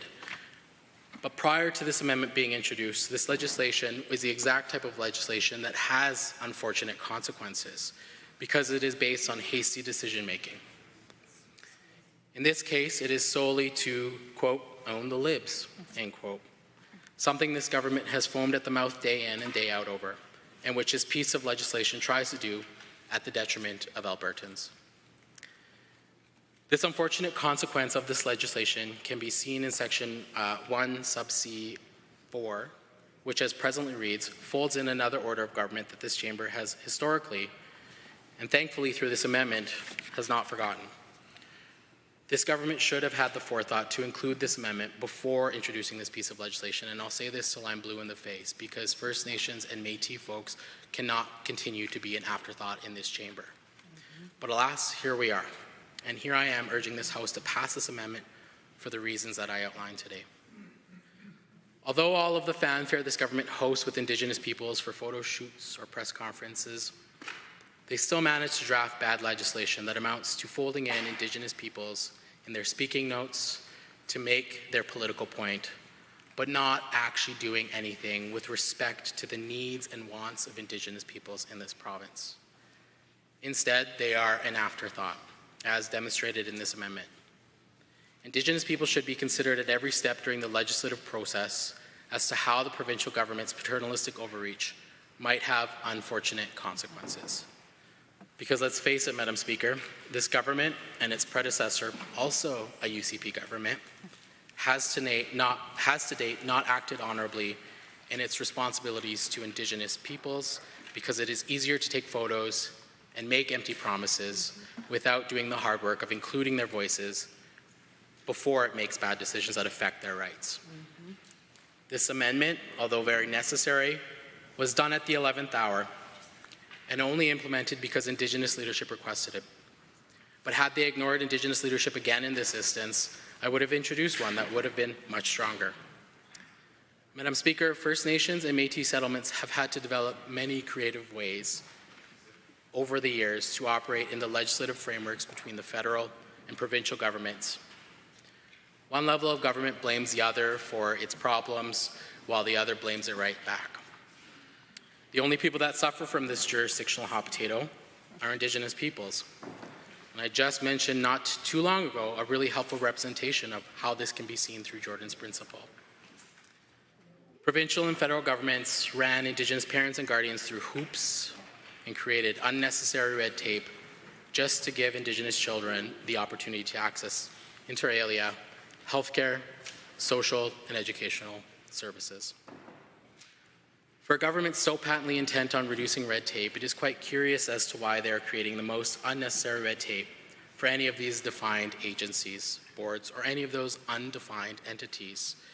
This amendment clarifies that they are not going to be including Indigenous organizations, and I am glad for that. But Madam Speaker, the legal frameworks within First Nations, Métis settlements, and Indigenous organizations are complex. I would know, as I've advised many of them, I've incorporated and have represented Indigenous decision makers of all types in exercising their sovereignty or expanding their business in this province. It is also incredibly disingenuous for the sponsor of this act to sit in this chamber speaking to this bill to highlight the inefficiencies between the Feds and First Nations, but yet providing zero solutions is in essence tokenism at its worst. It is a shame, Madam Speaker. What I can tell you is that no matter how you cut the current definitions of the federal entities or provincial entities, which are so gosh darn broad that Indigenous entities would be implied and affected by the paternalistic piece of legislation before this amendment, it was beyond necessary to include these amendments and should have been incorporated prior to this bill being introduced in this chamber. The other side does not get a pat on the back for doing the bare minimum. They ought to have known better and acted accordingly. Instead, they were caught without any contemplation of Indigenous peoples and were thereby forced to make this amendment. And I want the record to show that. Mr. Speaker, this is not a government focused on a relationship based on reconciliation in this province. It is one that continuously pushes the boundaries, and when they are caught, they put their tail between their legs and are shamed into doing the right thing, when they should have been doing the right thing from the outset. Madam Speaker, this amendment is necessary, and I urge both sides of this House to support it. If we do not, First Nations, Métis settlements, and other Indigenous organizations will likely be affected by the unfortunate consequences of this government's paternalistic overreach for UCP priorities, not Albertan priorities, and let's make that very clear. Because it is clear that the UCP priorities are nothing more than new ways to reify its never-ending temper tantrum against Ottawa. It is not standing up for Albertans at its core. This bill does the opposite. It sticks it to Albertans because this government has no intention to help Albertans. Just as I rose the other day in this House to speak about the provincial government's ongoing overreach into areas that it should not interfere, this piece of legislation does this in the most egregious ways. While this amendment is welcome, the balance of the legislation is bad. I'd like to wrap up my remarks in favor of this amendment by reminding this government of its responsibility under treaty to be a good relative of Indigenous nations. Treaty, as I was taught, is a relationship. It is not a contractual agreement. It was not a cession of land, and it was not the way that we intended to live together. Our relationship here on these territories is with the Crown, it is with First Nations, and it is with our leaders. They should be included in every step. This amendment, although good, should have been done ahead of time. And I'm sad to say that this government has failed to do this, and this amendment at the 11th hour, although necessary, should have been incorporated well before a month and a half after it was received introduction in this House. I look forward to introduce a pathway for this government to move forward in a reconciliatory way, as treaty intended, because they clearly need help in doing this work. And stay tuned for what that might be. And it is shameful that it took this long, and this government must do better moving forward. It is for these reasons that I support this amendment, but with the strongest caution to the government that they must do better. Iksemaga. Are there others to join in on the amendment? The Honourable Minister, Mental Health and Addiction. Madam Chair, I move that the committee rise and report progress on Bill 18. Motion. All those in favour, please say aye. Aye. Any opposed, please say no. So carried.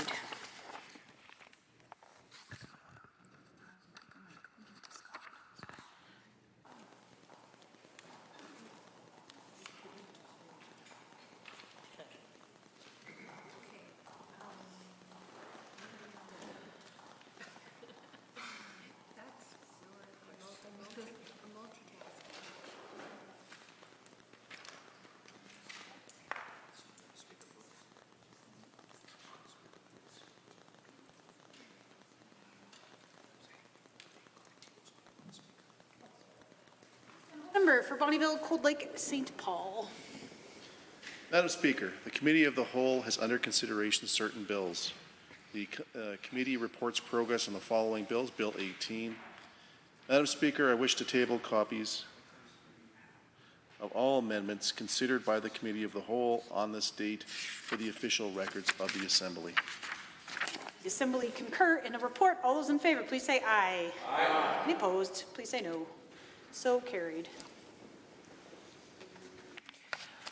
Under Government Bills and Orders for second reading, Bill 21, Emergency Statutes Amendment Act 2024, debate adjourned. MLA Hoyle speaking. The honourable member for Edmonton South has 3 minutes remaining. The honourable member for Edmonton South. Oh, my apologies. The honourable member for Edmonton Decour. Thank you, Madam Speaker. I rise to speak in opposition to Bill 21, Emergencies Amendment Act. This legislation reveals a profound distrust of municipal leaders, emergency responders, and frontline heroes in their ability to safeguard Albertans during a crisis. It represents the third instance of legislation that undermine local decision-making, among other bills that includes Bill 18, that includes Bill 20, which aim to consolidating power within the provincial government. Something that seemed to be central for every single bill that we have to debate in the House. In fact, the cross-cutting theme for all government bills. Bill 21 reschedules the next provincial election from its previously set date to October 18, 2027. In conjunction with the rescheduling, the bill also updates the Alberta Senate Act and the Elections Finance and Contributions Disclosure Act to reflect the new timelines that have been proposed in Bill 21. So this adjustment is an extension of time for the current government. I wondered why the government did not do the 6 months earlier instead of taking additional 6 months in governing. One of the significant components of Bill 21 is its amendment to Emergency Management Act. This change grants the provincial government the authority to assume control over local emergencies, even if the provincial emergency has not been declared. With existing legislations, with the current existing legislations, the province can intervene if local authorities request help, if local councils or their staff are no longer capable of adequately responding to any crisis, or if emergency impacts several jurisdictions simultaneously. This provision raises concern about the erosion of local autonomy and the potential for the provincial overreach in emergency situations, potentially undermining the trust and the efficiency of local governance. The St. Albert Gazette states that the expanded powers in Alberta's Emergency Statute Amendment Act, or Bill 21, would further erode the local authority of municipal decision makers and complicate emergency response efforts, coding the rural municipalities of Alberta. And I'm going to table this tomorrow. This bill does not help the local capacities to respond to emergencies that are within their capacities. The bill also introduces new reporting requirements for local authorities concerning local emergencies. These requirements mandate that municipalities provide detailed reports on emergency incidents and their responses, which could increase administrative burden on local governments, Mr. Speaker. Additionally, Bill 21 amends the Forest and the Prairies Protection Act, expanding the province's discretionary authority to manage and direct wildfire responses both within and beyond the designated forest protection areas. This amendment again broadens the powers of the minister to compel municipalities to take specific actions during the wildfire, another demonstration of centralization and borough consolidation. According to RMA President Paul McLaughlin, Bill 21 is the latest attempt to reduce the authority of municipal leaders with no clear explanation as how this will do anything other than confuse and complicate emergency response moving forward, end quote. What makes worse, Mr. Speaker, is that the bill does not clarify whether municipalities will receive compensation for executing these orders, raising concern about the financial and operational impacts on local governments. This is another mechanism of cost downloading to municipalities during a crisis. According to the president of RMA, this will add an extra layer of stress for municipalities managing an emergency, wondering if the province will arbitrarily step in and more confusion for residents related to who is in charge during local emergencies. This is not legislation municipalities asked for and is not helpful to the members of the RMA, end quote. Let's talk about what we learned from the histories on the struggles of rural municipalities in the province during 2023 wildfire. The 2023 wildfire season in Alberta has left a significant impact on rural municipalities of Alberta, revealing critical gaps in support and resources from the provincial government. 38 out of 69 municipalities highlight the immense financial burden and the insufficient support received through the provincial programs, particularly a good example, the Disaster Recovery Program, or the DRP. This is where the province needs to step up, and help the municipalities during the emergency crisis, instead of consolidating power and undermining the municipalities' responses to crisis, which is needed when you need nimbleness and agility during those crises. The RMA underscores the severe financial strain experienced by municipalities due to the wildfire damage and recovery efforts in 2023. Collectively, for example, the requests for the DRP support totaled $60 million. Despite this substantial cost, nearly half of the municipalities that applied the DRP funding have not received any of the amount requested. When the Bill 21 introduces and provides additional powers to the minister, that will mean that the minister can ask and provide orders for the municipalities to take additional responsibilities during the responses, while the municipalities provide examples of where they have not been receiving substantial support when they need it. In fact, overall, the DRP funding dispersed to municipalities account for only 21% of the total estimated costs that were incurred during 2023 wildfire. This disparity highlights a significant shortfall in the provincial support, leaving municipalities to bear the brunt of recovery expenses largely on their own. But this government has the plan to continue downloading additional responsibilities and costs on municipalities through Bill 21 when this becomes a law and when the minister has the authority to do so.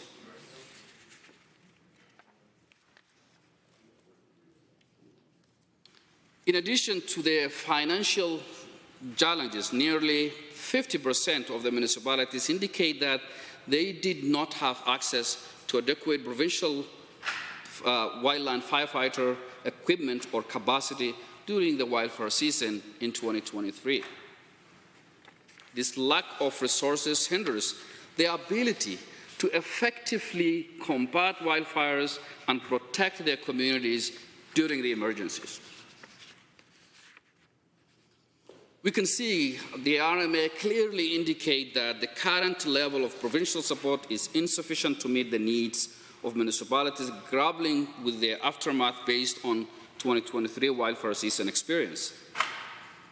The significant gap between the costs incurred and the funding provided by the DRB, coupled with delays and lack of communication, calls for an action from the provincial government to actually decentralize the powers and come up with ways to be nimble in the response during the emergency and the recovery phase, not the other way around.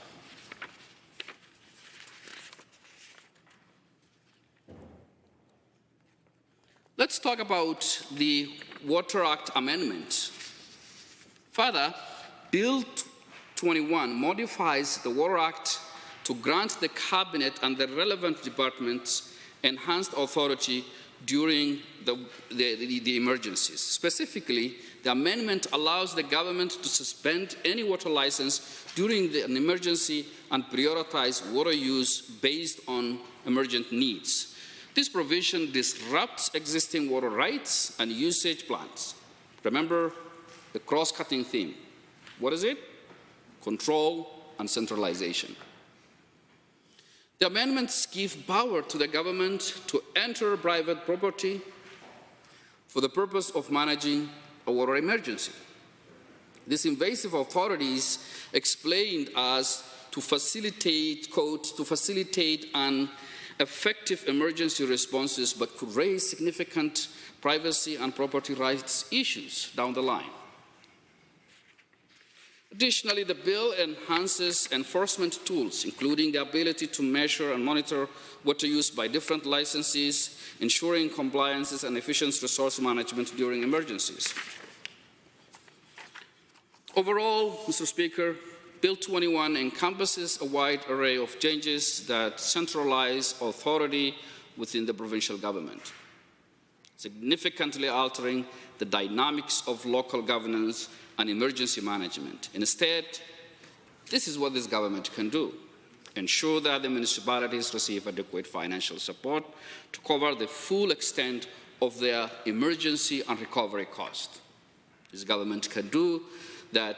The province needs to establish a clear timelines and maintain transparent and communication with municipalities regarding funding disbursements.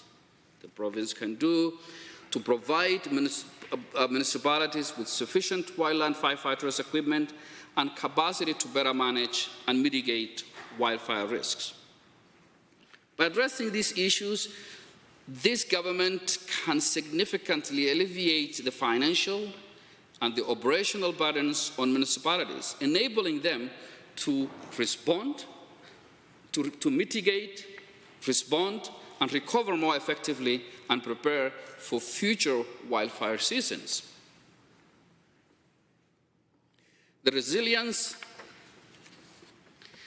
of Alberta's rural communities depends on the robust and responsive support system from the province, and this depends on the robust and responsive system that the municipalities have. Bill 21 is not offering a solution.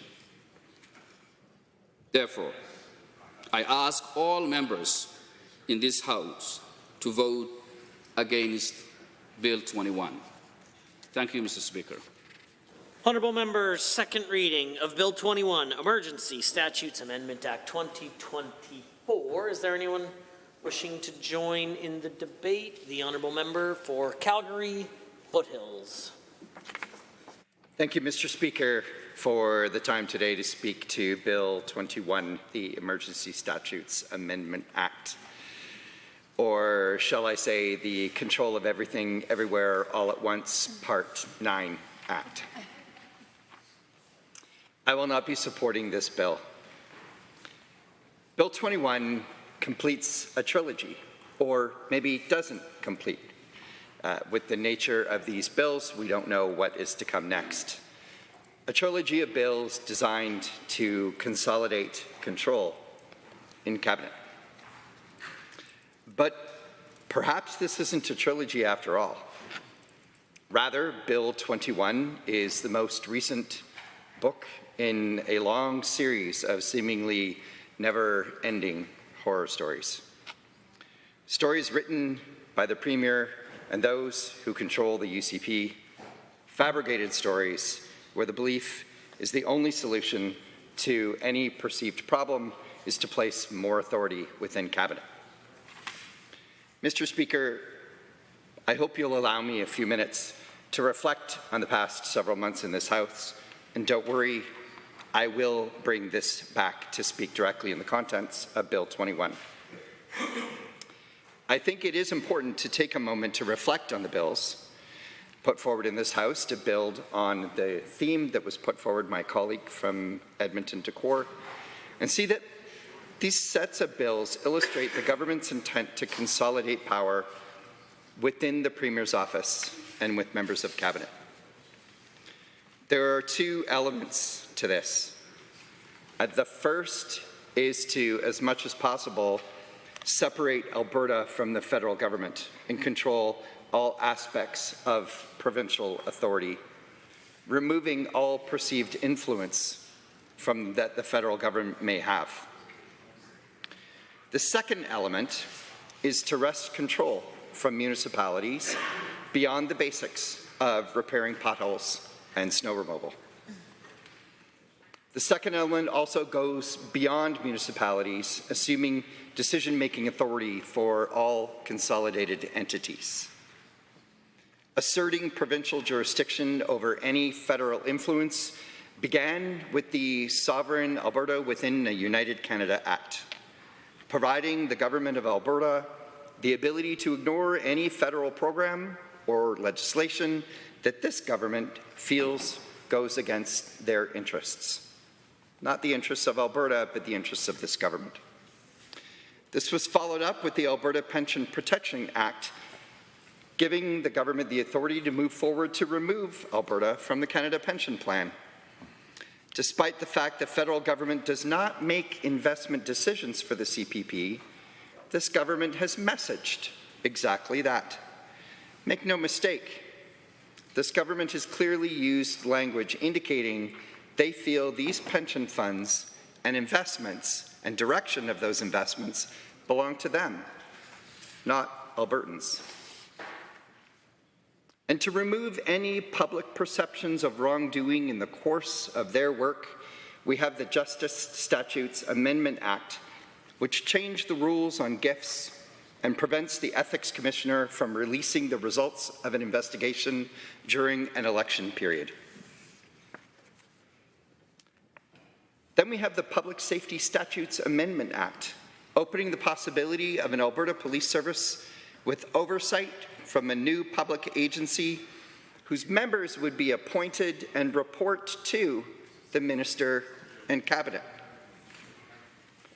Wresting control from municipalities and consolidated entities was kicked off with the Public Health Amendment Act, which removes the authority from the Chief Medical Officer of Health to make decisions in a public health emergency, placing that power in the hands of, you guessed it, the Minister and Cabinet and their hand-picked experts. The government followed this up with the Real Property Governance Act, taking property and buildings from consolidated entities and placing those properties under the direct control of the Minister of Infrastructure to decide what their future use will be. Then they introduced the Canadian Centre of Recovery Excellence Act, allowing the government to set their own agenda for recovery, undermining research being done by our academic institutions and Alberta's health agency. This was followed up quite directly with the egregious and very tellingly titled Provincial Priorities Act, although maybe it should have been entitled the UCP Priorities Act, providing the province with ultimate authority over any funding from the federal government to municipalities and consolidated entities, including access for funding for priorities like affordable housing, and academic research.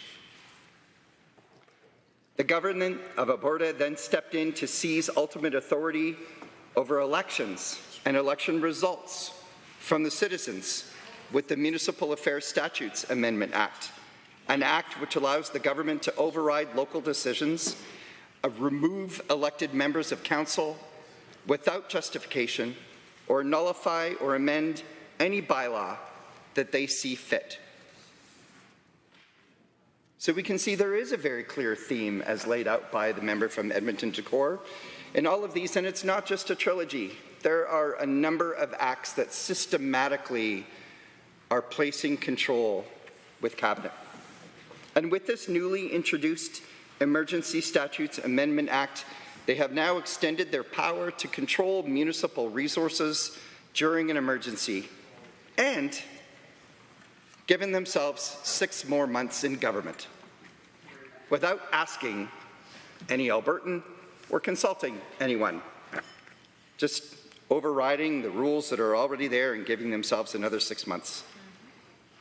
I guess they're planning ahead, knowing that the people of Alberta are likely to reinstall an NDP government after learning what has happened just in the last year of this government's mandate. So, Mr. Speaker, in talking about Bill 21, I was in this House the other day listening to the government's debate on the bill. We heard in that debate that challenges faced by municipalities to determine the level of threat and, if it warranted, declaring a state of emergency, that this caused municipalities a great deal of anxiety and that perhaps they needed support from the provincial government in making this critical decision in declaring a state of emergency. However, my understanding is that Bill 21 doesn't alleviate that challenge. The municipality is still responsible for declaring a state of emergency. There's no support from the province in deciding on whether or not that local state of emergency should be declared. The bill does, however, give the province the ability to amend or cancel a local state of emergency that has been declared by the municipality. Doesn't sound like a whole lot of support to me. The bill also permits the province to take control after a local state of emergency has been declared. Neither of these powers in the bill support the municipality with that original decision to declare a local state of emergency. I also heard in debate a description of a high level of cooperation between the province and local municipalities that is already being experienced in emergency situations. The government outlined that there is currently a coordinated, collaborative, integrated approach between the province and the municipalities in dealing with local emergencies. Mr. Speaker, if that is indeed the case, why is Bill 21 necessary? Why does the province feel the need to take control of municipal resources in the event of an emergency if we already have this collaborative, integrated approach between the province and local municipalities? If the challenges faced by a municipality are making a decision to declare a local emergency, receiving provincial support more quickly when an emergency is declared, does Bill 21 actually solve those challenges? I would argue that it does not. And in fact, legislation isn't needed to solve those challenges. What the bill doesn't do is acknowledge the costs incurred by the municipality when the province assumes control and direction over municipal resources. And it also does not require the province to compensate the municipality for any costs incurred. Mr. Speaker, I question why isn't the government moving to support municipalities in their efforts? Why aren't we responding to declared requests for additional training capacity and equipment to respond to emergencies, notably wildfires? Clearly, municipalities were not asking for this legislation. In a bulletin released by the Rural Municipalities of Alberta, dated the 10th of May 2024, the RMA said the proposed amendments to the Emergency Management Act would give the province the authority to take control of local emergency management once a municipality has declared a local state of emergency. The province claims this would only be done upon request of the municipality or when the municipality does not have capacity to manage the situation. However, how these decisions will be made is not clearly defined in the proposed legislation. The RMA stands by its members as the local authority on emergency management. Bill 21 won't provide clarity for additional supports in an emergency situation. In fact, it may actually do the opposite, leaving citizens confused on whether or not the local municipality is leading the emergency response or whether or not the province is leading the emergency response. Bill 21 also amends the Water Act, providing the provincial government the power to authorize inter-basin water transfers in the event of a water emergency. Those decisions can be made outside of normal authorizations, and water basin agreements would not be subject to appeal.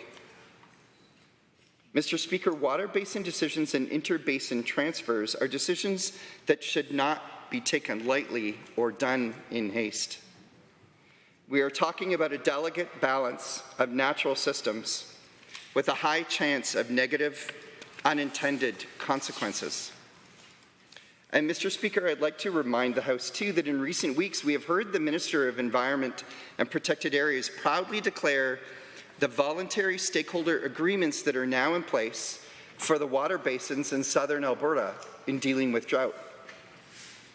Bill 21 would allow the province to sidestep those voluntary agreements and make unilateral decisions on water allocation. And I wonder why the government, after having worked so hard with those stakeholders for those basin agreements, they would want to sidestep and make their own decisions. I can't leave a discussion on Bill 21 without also talking about the basic affront to democracy. As Bill 21 also conveniently extends the term of this government without asking for permission or consulting with Albertans. The argument being made is that the likelihood of an emergency situation in May is simply too high and that future elections could be interrupted, as last year's elections were interrupted. Well, not interrupted, but we know that the challenges were faced during those times. So based on that, Bill 21 moves the fixed election date to October, automatically extending the life of this government by 6 months. Mr. Speaker, why did we choose October as the ideal time to hold an election? Why not November, February, or March? Why did the government extend their term rather than shorten it? The next election could be October 2026 rather than October 2027. This decision, without consulting anyone, reinforces this government's commitment to their priority, control. There is no valid argument to extend the term of this government by 6 months. They are extending the life of their government without justification. And so I urge the members of this House to do the right thing. Listen to statements that have been made by rural municipalities across Alberta. Listen to citizens' statements on democracy and vote no to Bill 21. Thank you. The Honourable Member for Fort McMurray Wood Buffalo, followed by Calgary Acadia. Thank you, Mr. Speaker. It's an honor to always rise in this place and have a word. And I don't usually get up to speak. However, sometimes when you hear some of the things that the opposition is talking about, you just need to set the record straight. And really, on this conversation around Emergency Statutes Amendment Act, Bill 21, I realize that I have forgotten more in this world than those guys will ever know collectively on this world. So let us start off. Mr. Speaker, do you know that 25 years ago was my first encounter with how governments deal with borders? And I was flying in the medevac, and we saw a bunch of forest fires that Alberta was managing, and I was with the forestry guys, and I couldn't help but notice the borders were very close to the territories in Saskatchewan. And I got to see the winds were blowing these fires in that direction. And I said, well, what happens? How are we working with Saskatchewan and the territories on this fire? And they said they don't. It's their problem. Right now, the fires on the Alberta side, we're taking care of it. There's minimal interventions in between there, and the federal government didn't step in or anything. And to everyone's benefit, though, I mean, these areas were largely boreal forest, not very inhabited, so Saskatchewan or the territories would have time to address the issues that would arise from that. But that was my first indication, way back when, that governments, municipalities, whatever, don't necessarily work with each other on certain incidents. And in this case, what our government is trying to do, I think, is actually to still be respectful of local authorities, but to understand that there's a bigger picture there, and that some municipalities, and they deciphered this through experience, don't necessarily look at the borders between the different municipalities. They're only focused on their own communities. So I think that's why it is important that the provincial government does have the ability to at least oversee and make sure that any emergencies like forest fires are being managed in a responsible way, and that they're looking at all the jurisdictions in a region when they're addressing that. We also have to recognize that these municipal governments, these municipal fire departments, and God bless them because that is the world I came from, they don't necessarily have the resources, the manpower, and other information that a provincial entity has available to them. So I do respect the fact that we do have a provincial emergency operations center, which has the ability to take a look and provide any guidance and advice to all the municipalities when they're in an emergency like this. So I guess what I'm trying to say is I do have concerns about what some of the members across the way are saying, because they aren't pulling from any fact. They probably haven't spoken to anyone in emergency services. They just read the newspaper articles. It's important that, maybe they start doing a little bit more consultation and research when they're doing their discussions on this. I mean, it's ironic that we're the ones that are talking about more oversight for municipalities, and they're the ones that are talking about more freedom for the individual municipalities. I mean, it is, isn't it? Because actually they belong to a party who's trying to impose, whose federal counterparts are trying to impose their will on the provinces for vote buying. I mean, when you look at a dental program or a daycare program, those are two prime examples of where the funding actually is inadequate to provide those services. And which is why so many daycares and other agencies, and now dentists as well, are not signing up to these programs because there are costs that aren't considered that they're going to lose out on. So I know a dentist that's leaving this nation because they're so worried about that dental program. So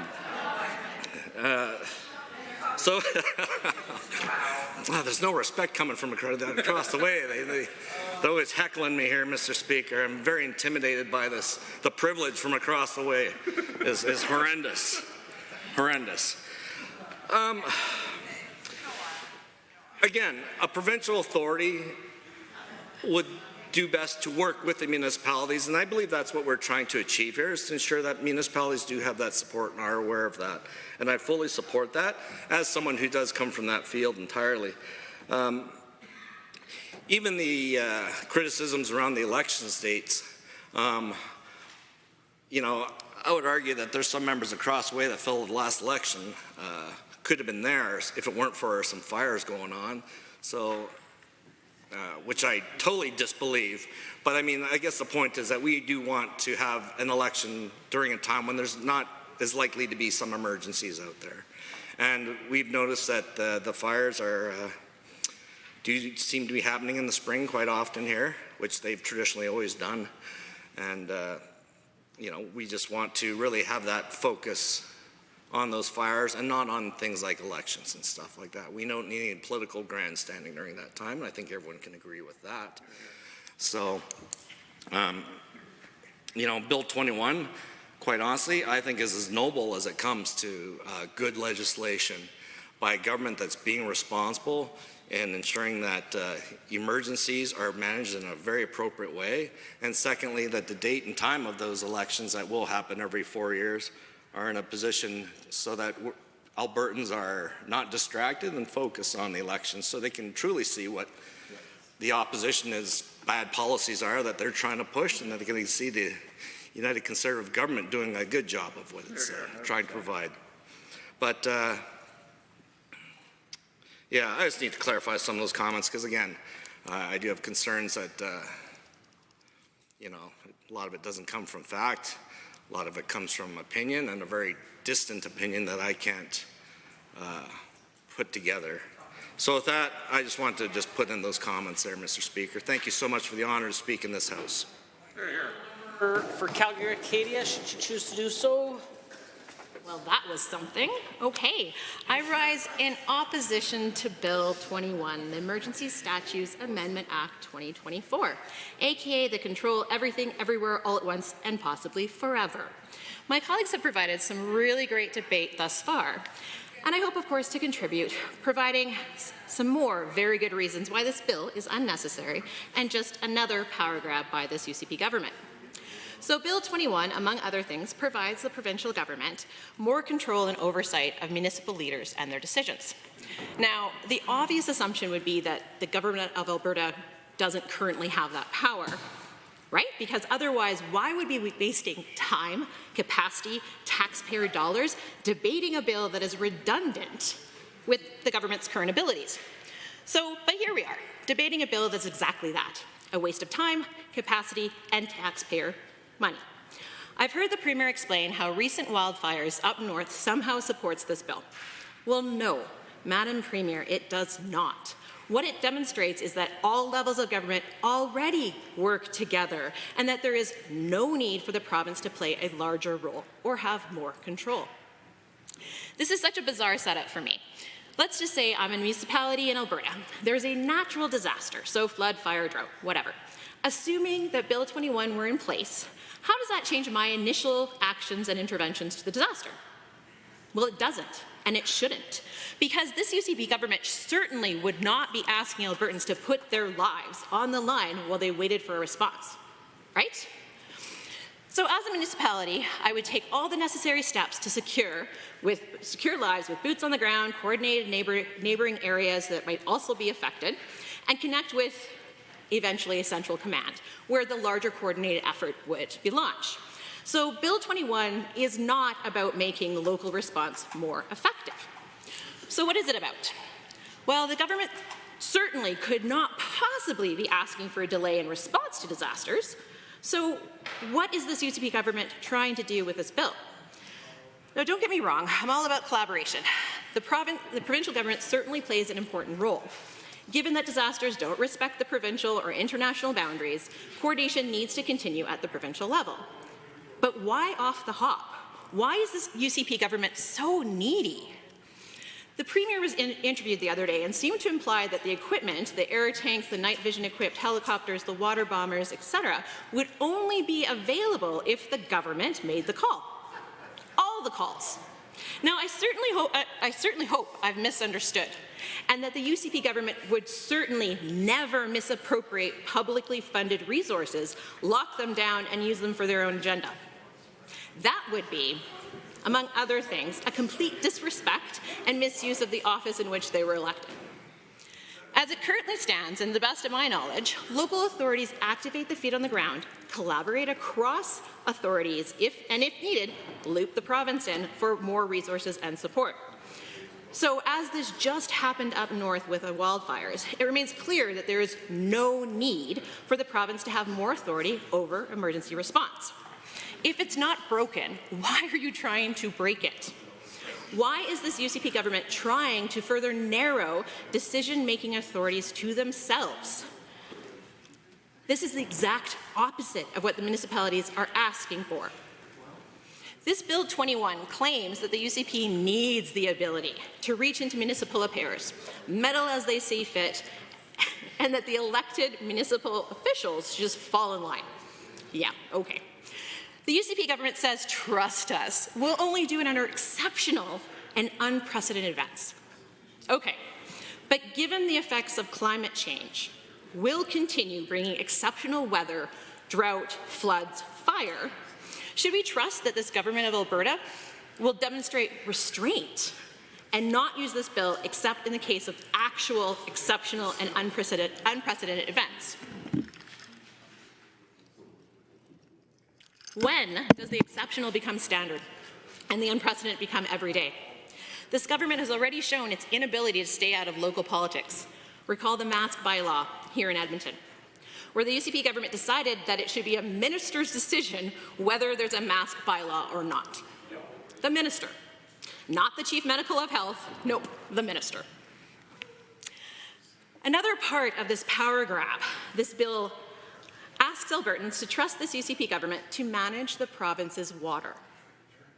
The same government who continues to rally for more coal mining while also complaining of the aesthetics of renewables here in Alberta.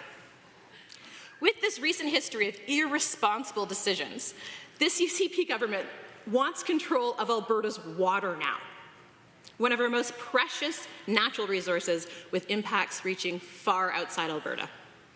So what's the approach now? Who has say over the water in Alberta? Well, taking it directly from alberta.ca website on the drought management page, it currently shares. In Alberta, and I quote, in Alberta, water management response is shared with the province, water providers, regional districts, municipalities, and Indigenous communities.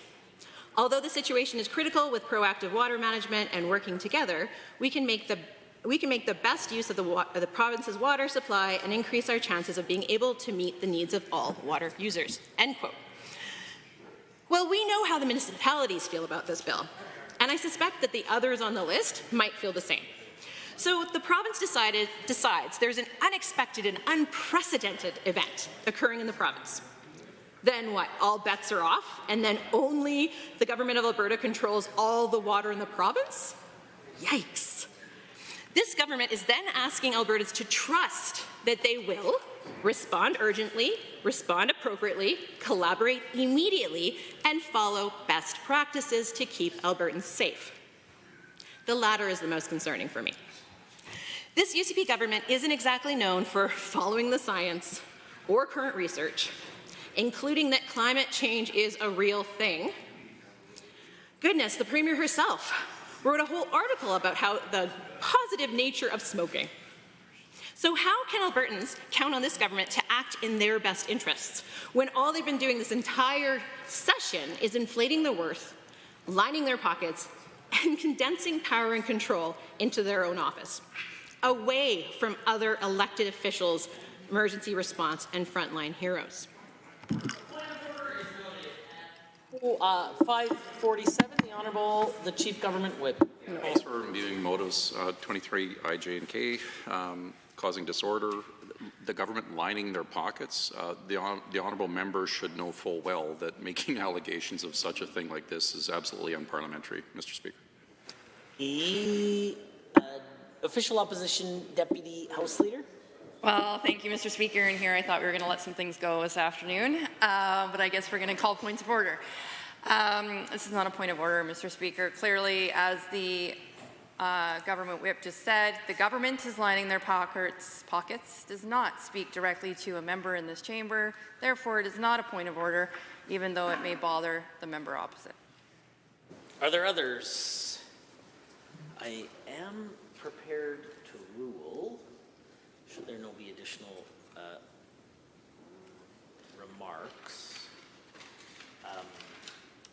Here's what I would say, and without the benefit of the blues, I am unsure at the exact word in which the honourable member used prior to making the accusation that members of the government were lining their own pockets, but I am certain that I can find many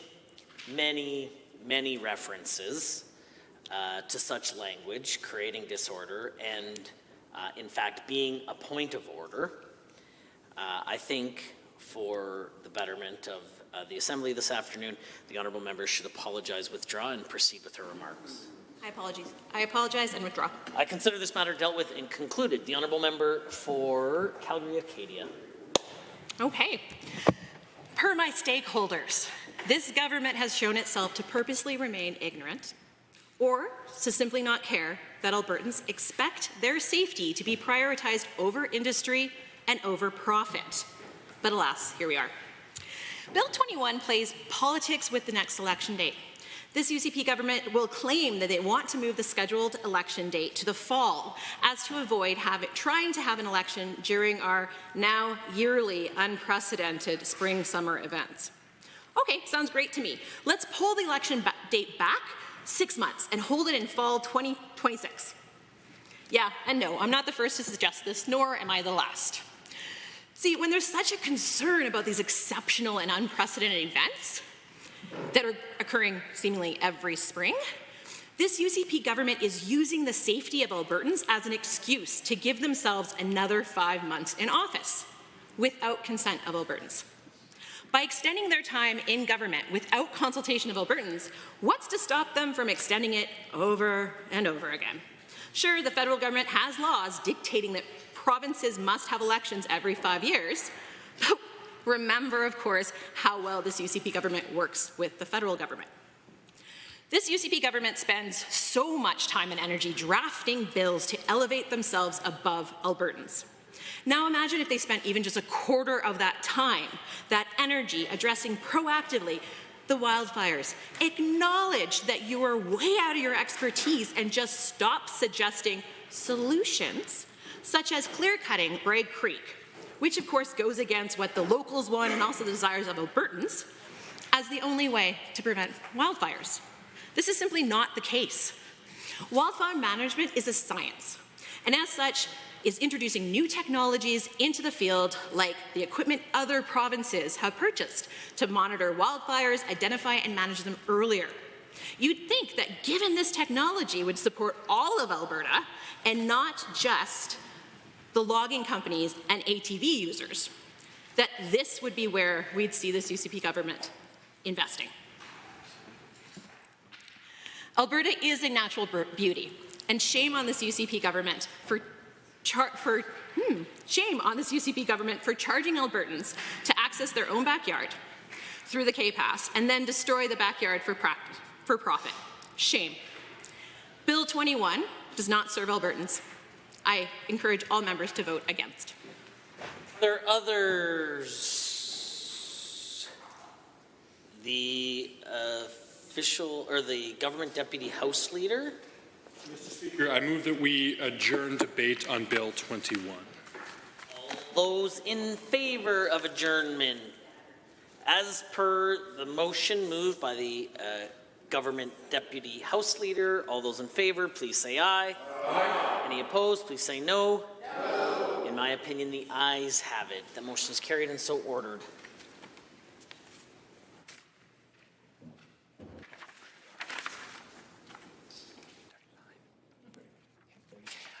Under government motions, motion number 35, Honourable Mr. Scow. The Honourable, Government Deputy House Leader on behalf of the Government House Leader. Mr. Speaker, on behalf of the Government House Leader, I propose to move the following motion, motion 35, quote, be it resolved that when further consideration of Bill 20, Municipal Affairs Statute Amendment Act 2024 is resumed, not more than 1 hour shall be allotted to any further consideration of the bill in second reading, at which time every question necessary of the disposal of the bill of the state shall be put forthwith. Honourable members, this is a time allocation motion in which a member of the official opposition has up to 5 minutes to respond to such a motion. And I see the official opposition deputy House Leader has risen. Well, thank you, Mr. Speaker, and we're at it again. I feel like I just had this debate a few minutes ago on another bill. So now we are on counting number 47 time allocations for this government. 47? It was 46 earlier today. We're at 47? Yeah, 47. Right on track. Yeah, right on track. So, again, Mr. Speaker, the government stands and they say it's so important that they listen to their constituents, Bill 20 is so important because municipalities have a whole bunch of concerns that the government has met with them now, and they're going to talk about their concerns, and all of these elected officials across the province are overreacting to Bill 20, but don't worry, the minister has it under control. All right. Well, if that was the case, why would we need to time allocate? I mean, we should be able to have a wholesome debate in this place. The opposition and all of the members of the opposition should be able to bring those concerns forward, as we have been doing, by all of the municipalities that continuously keep saying Bill 20 is not a good bill. But again, I'm being heckled by the government right now saying, all? Well, if they have more MLAs and more municipalities that are concerned, they could stand up and they could talk about those things. But of course, now we're only going to have an hour to talk about it because the government already knows that there are more. And there are more municipalities that want to talk about their concerns with Bill 20. And we thought that the government was going to come forward with all of these amendments to fix the problems, but yet they don't want to talk about those amendments because this bill is such a mess that every single municipality across this province doesn't like it. They've been told to shred the bill. They've been told to get rid of the bill. The minister has repeatedly had to stand in this place and talk about the fact that he keeps having to have meetings with municipal leaders because they don't like the bill, and now there's only an hour to fix the bill. So once again, this government doesn't believe in the democratic process. This government is choosing to shut down the voices of anybody that may oppose their point of view. It is clearly the theme of this legislature for this time that we have been here with Bill 20 and 21 and 22 and all of the 18s and all of the things, that this government doesn't actually want to hear what Albertans want. It is their way or the highway. And clearly, the highway needs to be paved by this government because they just want to run over all the people in Alberta. Thank you. Honourable members, the Deputy Government House Leader has moved Government Motion 35. All those in favour of the motion, please say aye. Aye. Any opposed, please say no. No. In my opinion, the ayes have it. That motion is carried and so ordered. The Deputy Government House Leader. Thank you, Mr. Speaker. I move that we adjourn the Assembly until 1:30 on Wednesday, May 22nd, 2024, the year of our Lord. Honourable members, having heard the motion as proposed by the Deputy Government House Leader for adjournment, all those in favour, please say aye. Aye. Any opposed, please say no. In my opinion, the ayes have it. That motion is carried and so ordered, and the House stands adjourned until tomorrow at 1:30 p.m.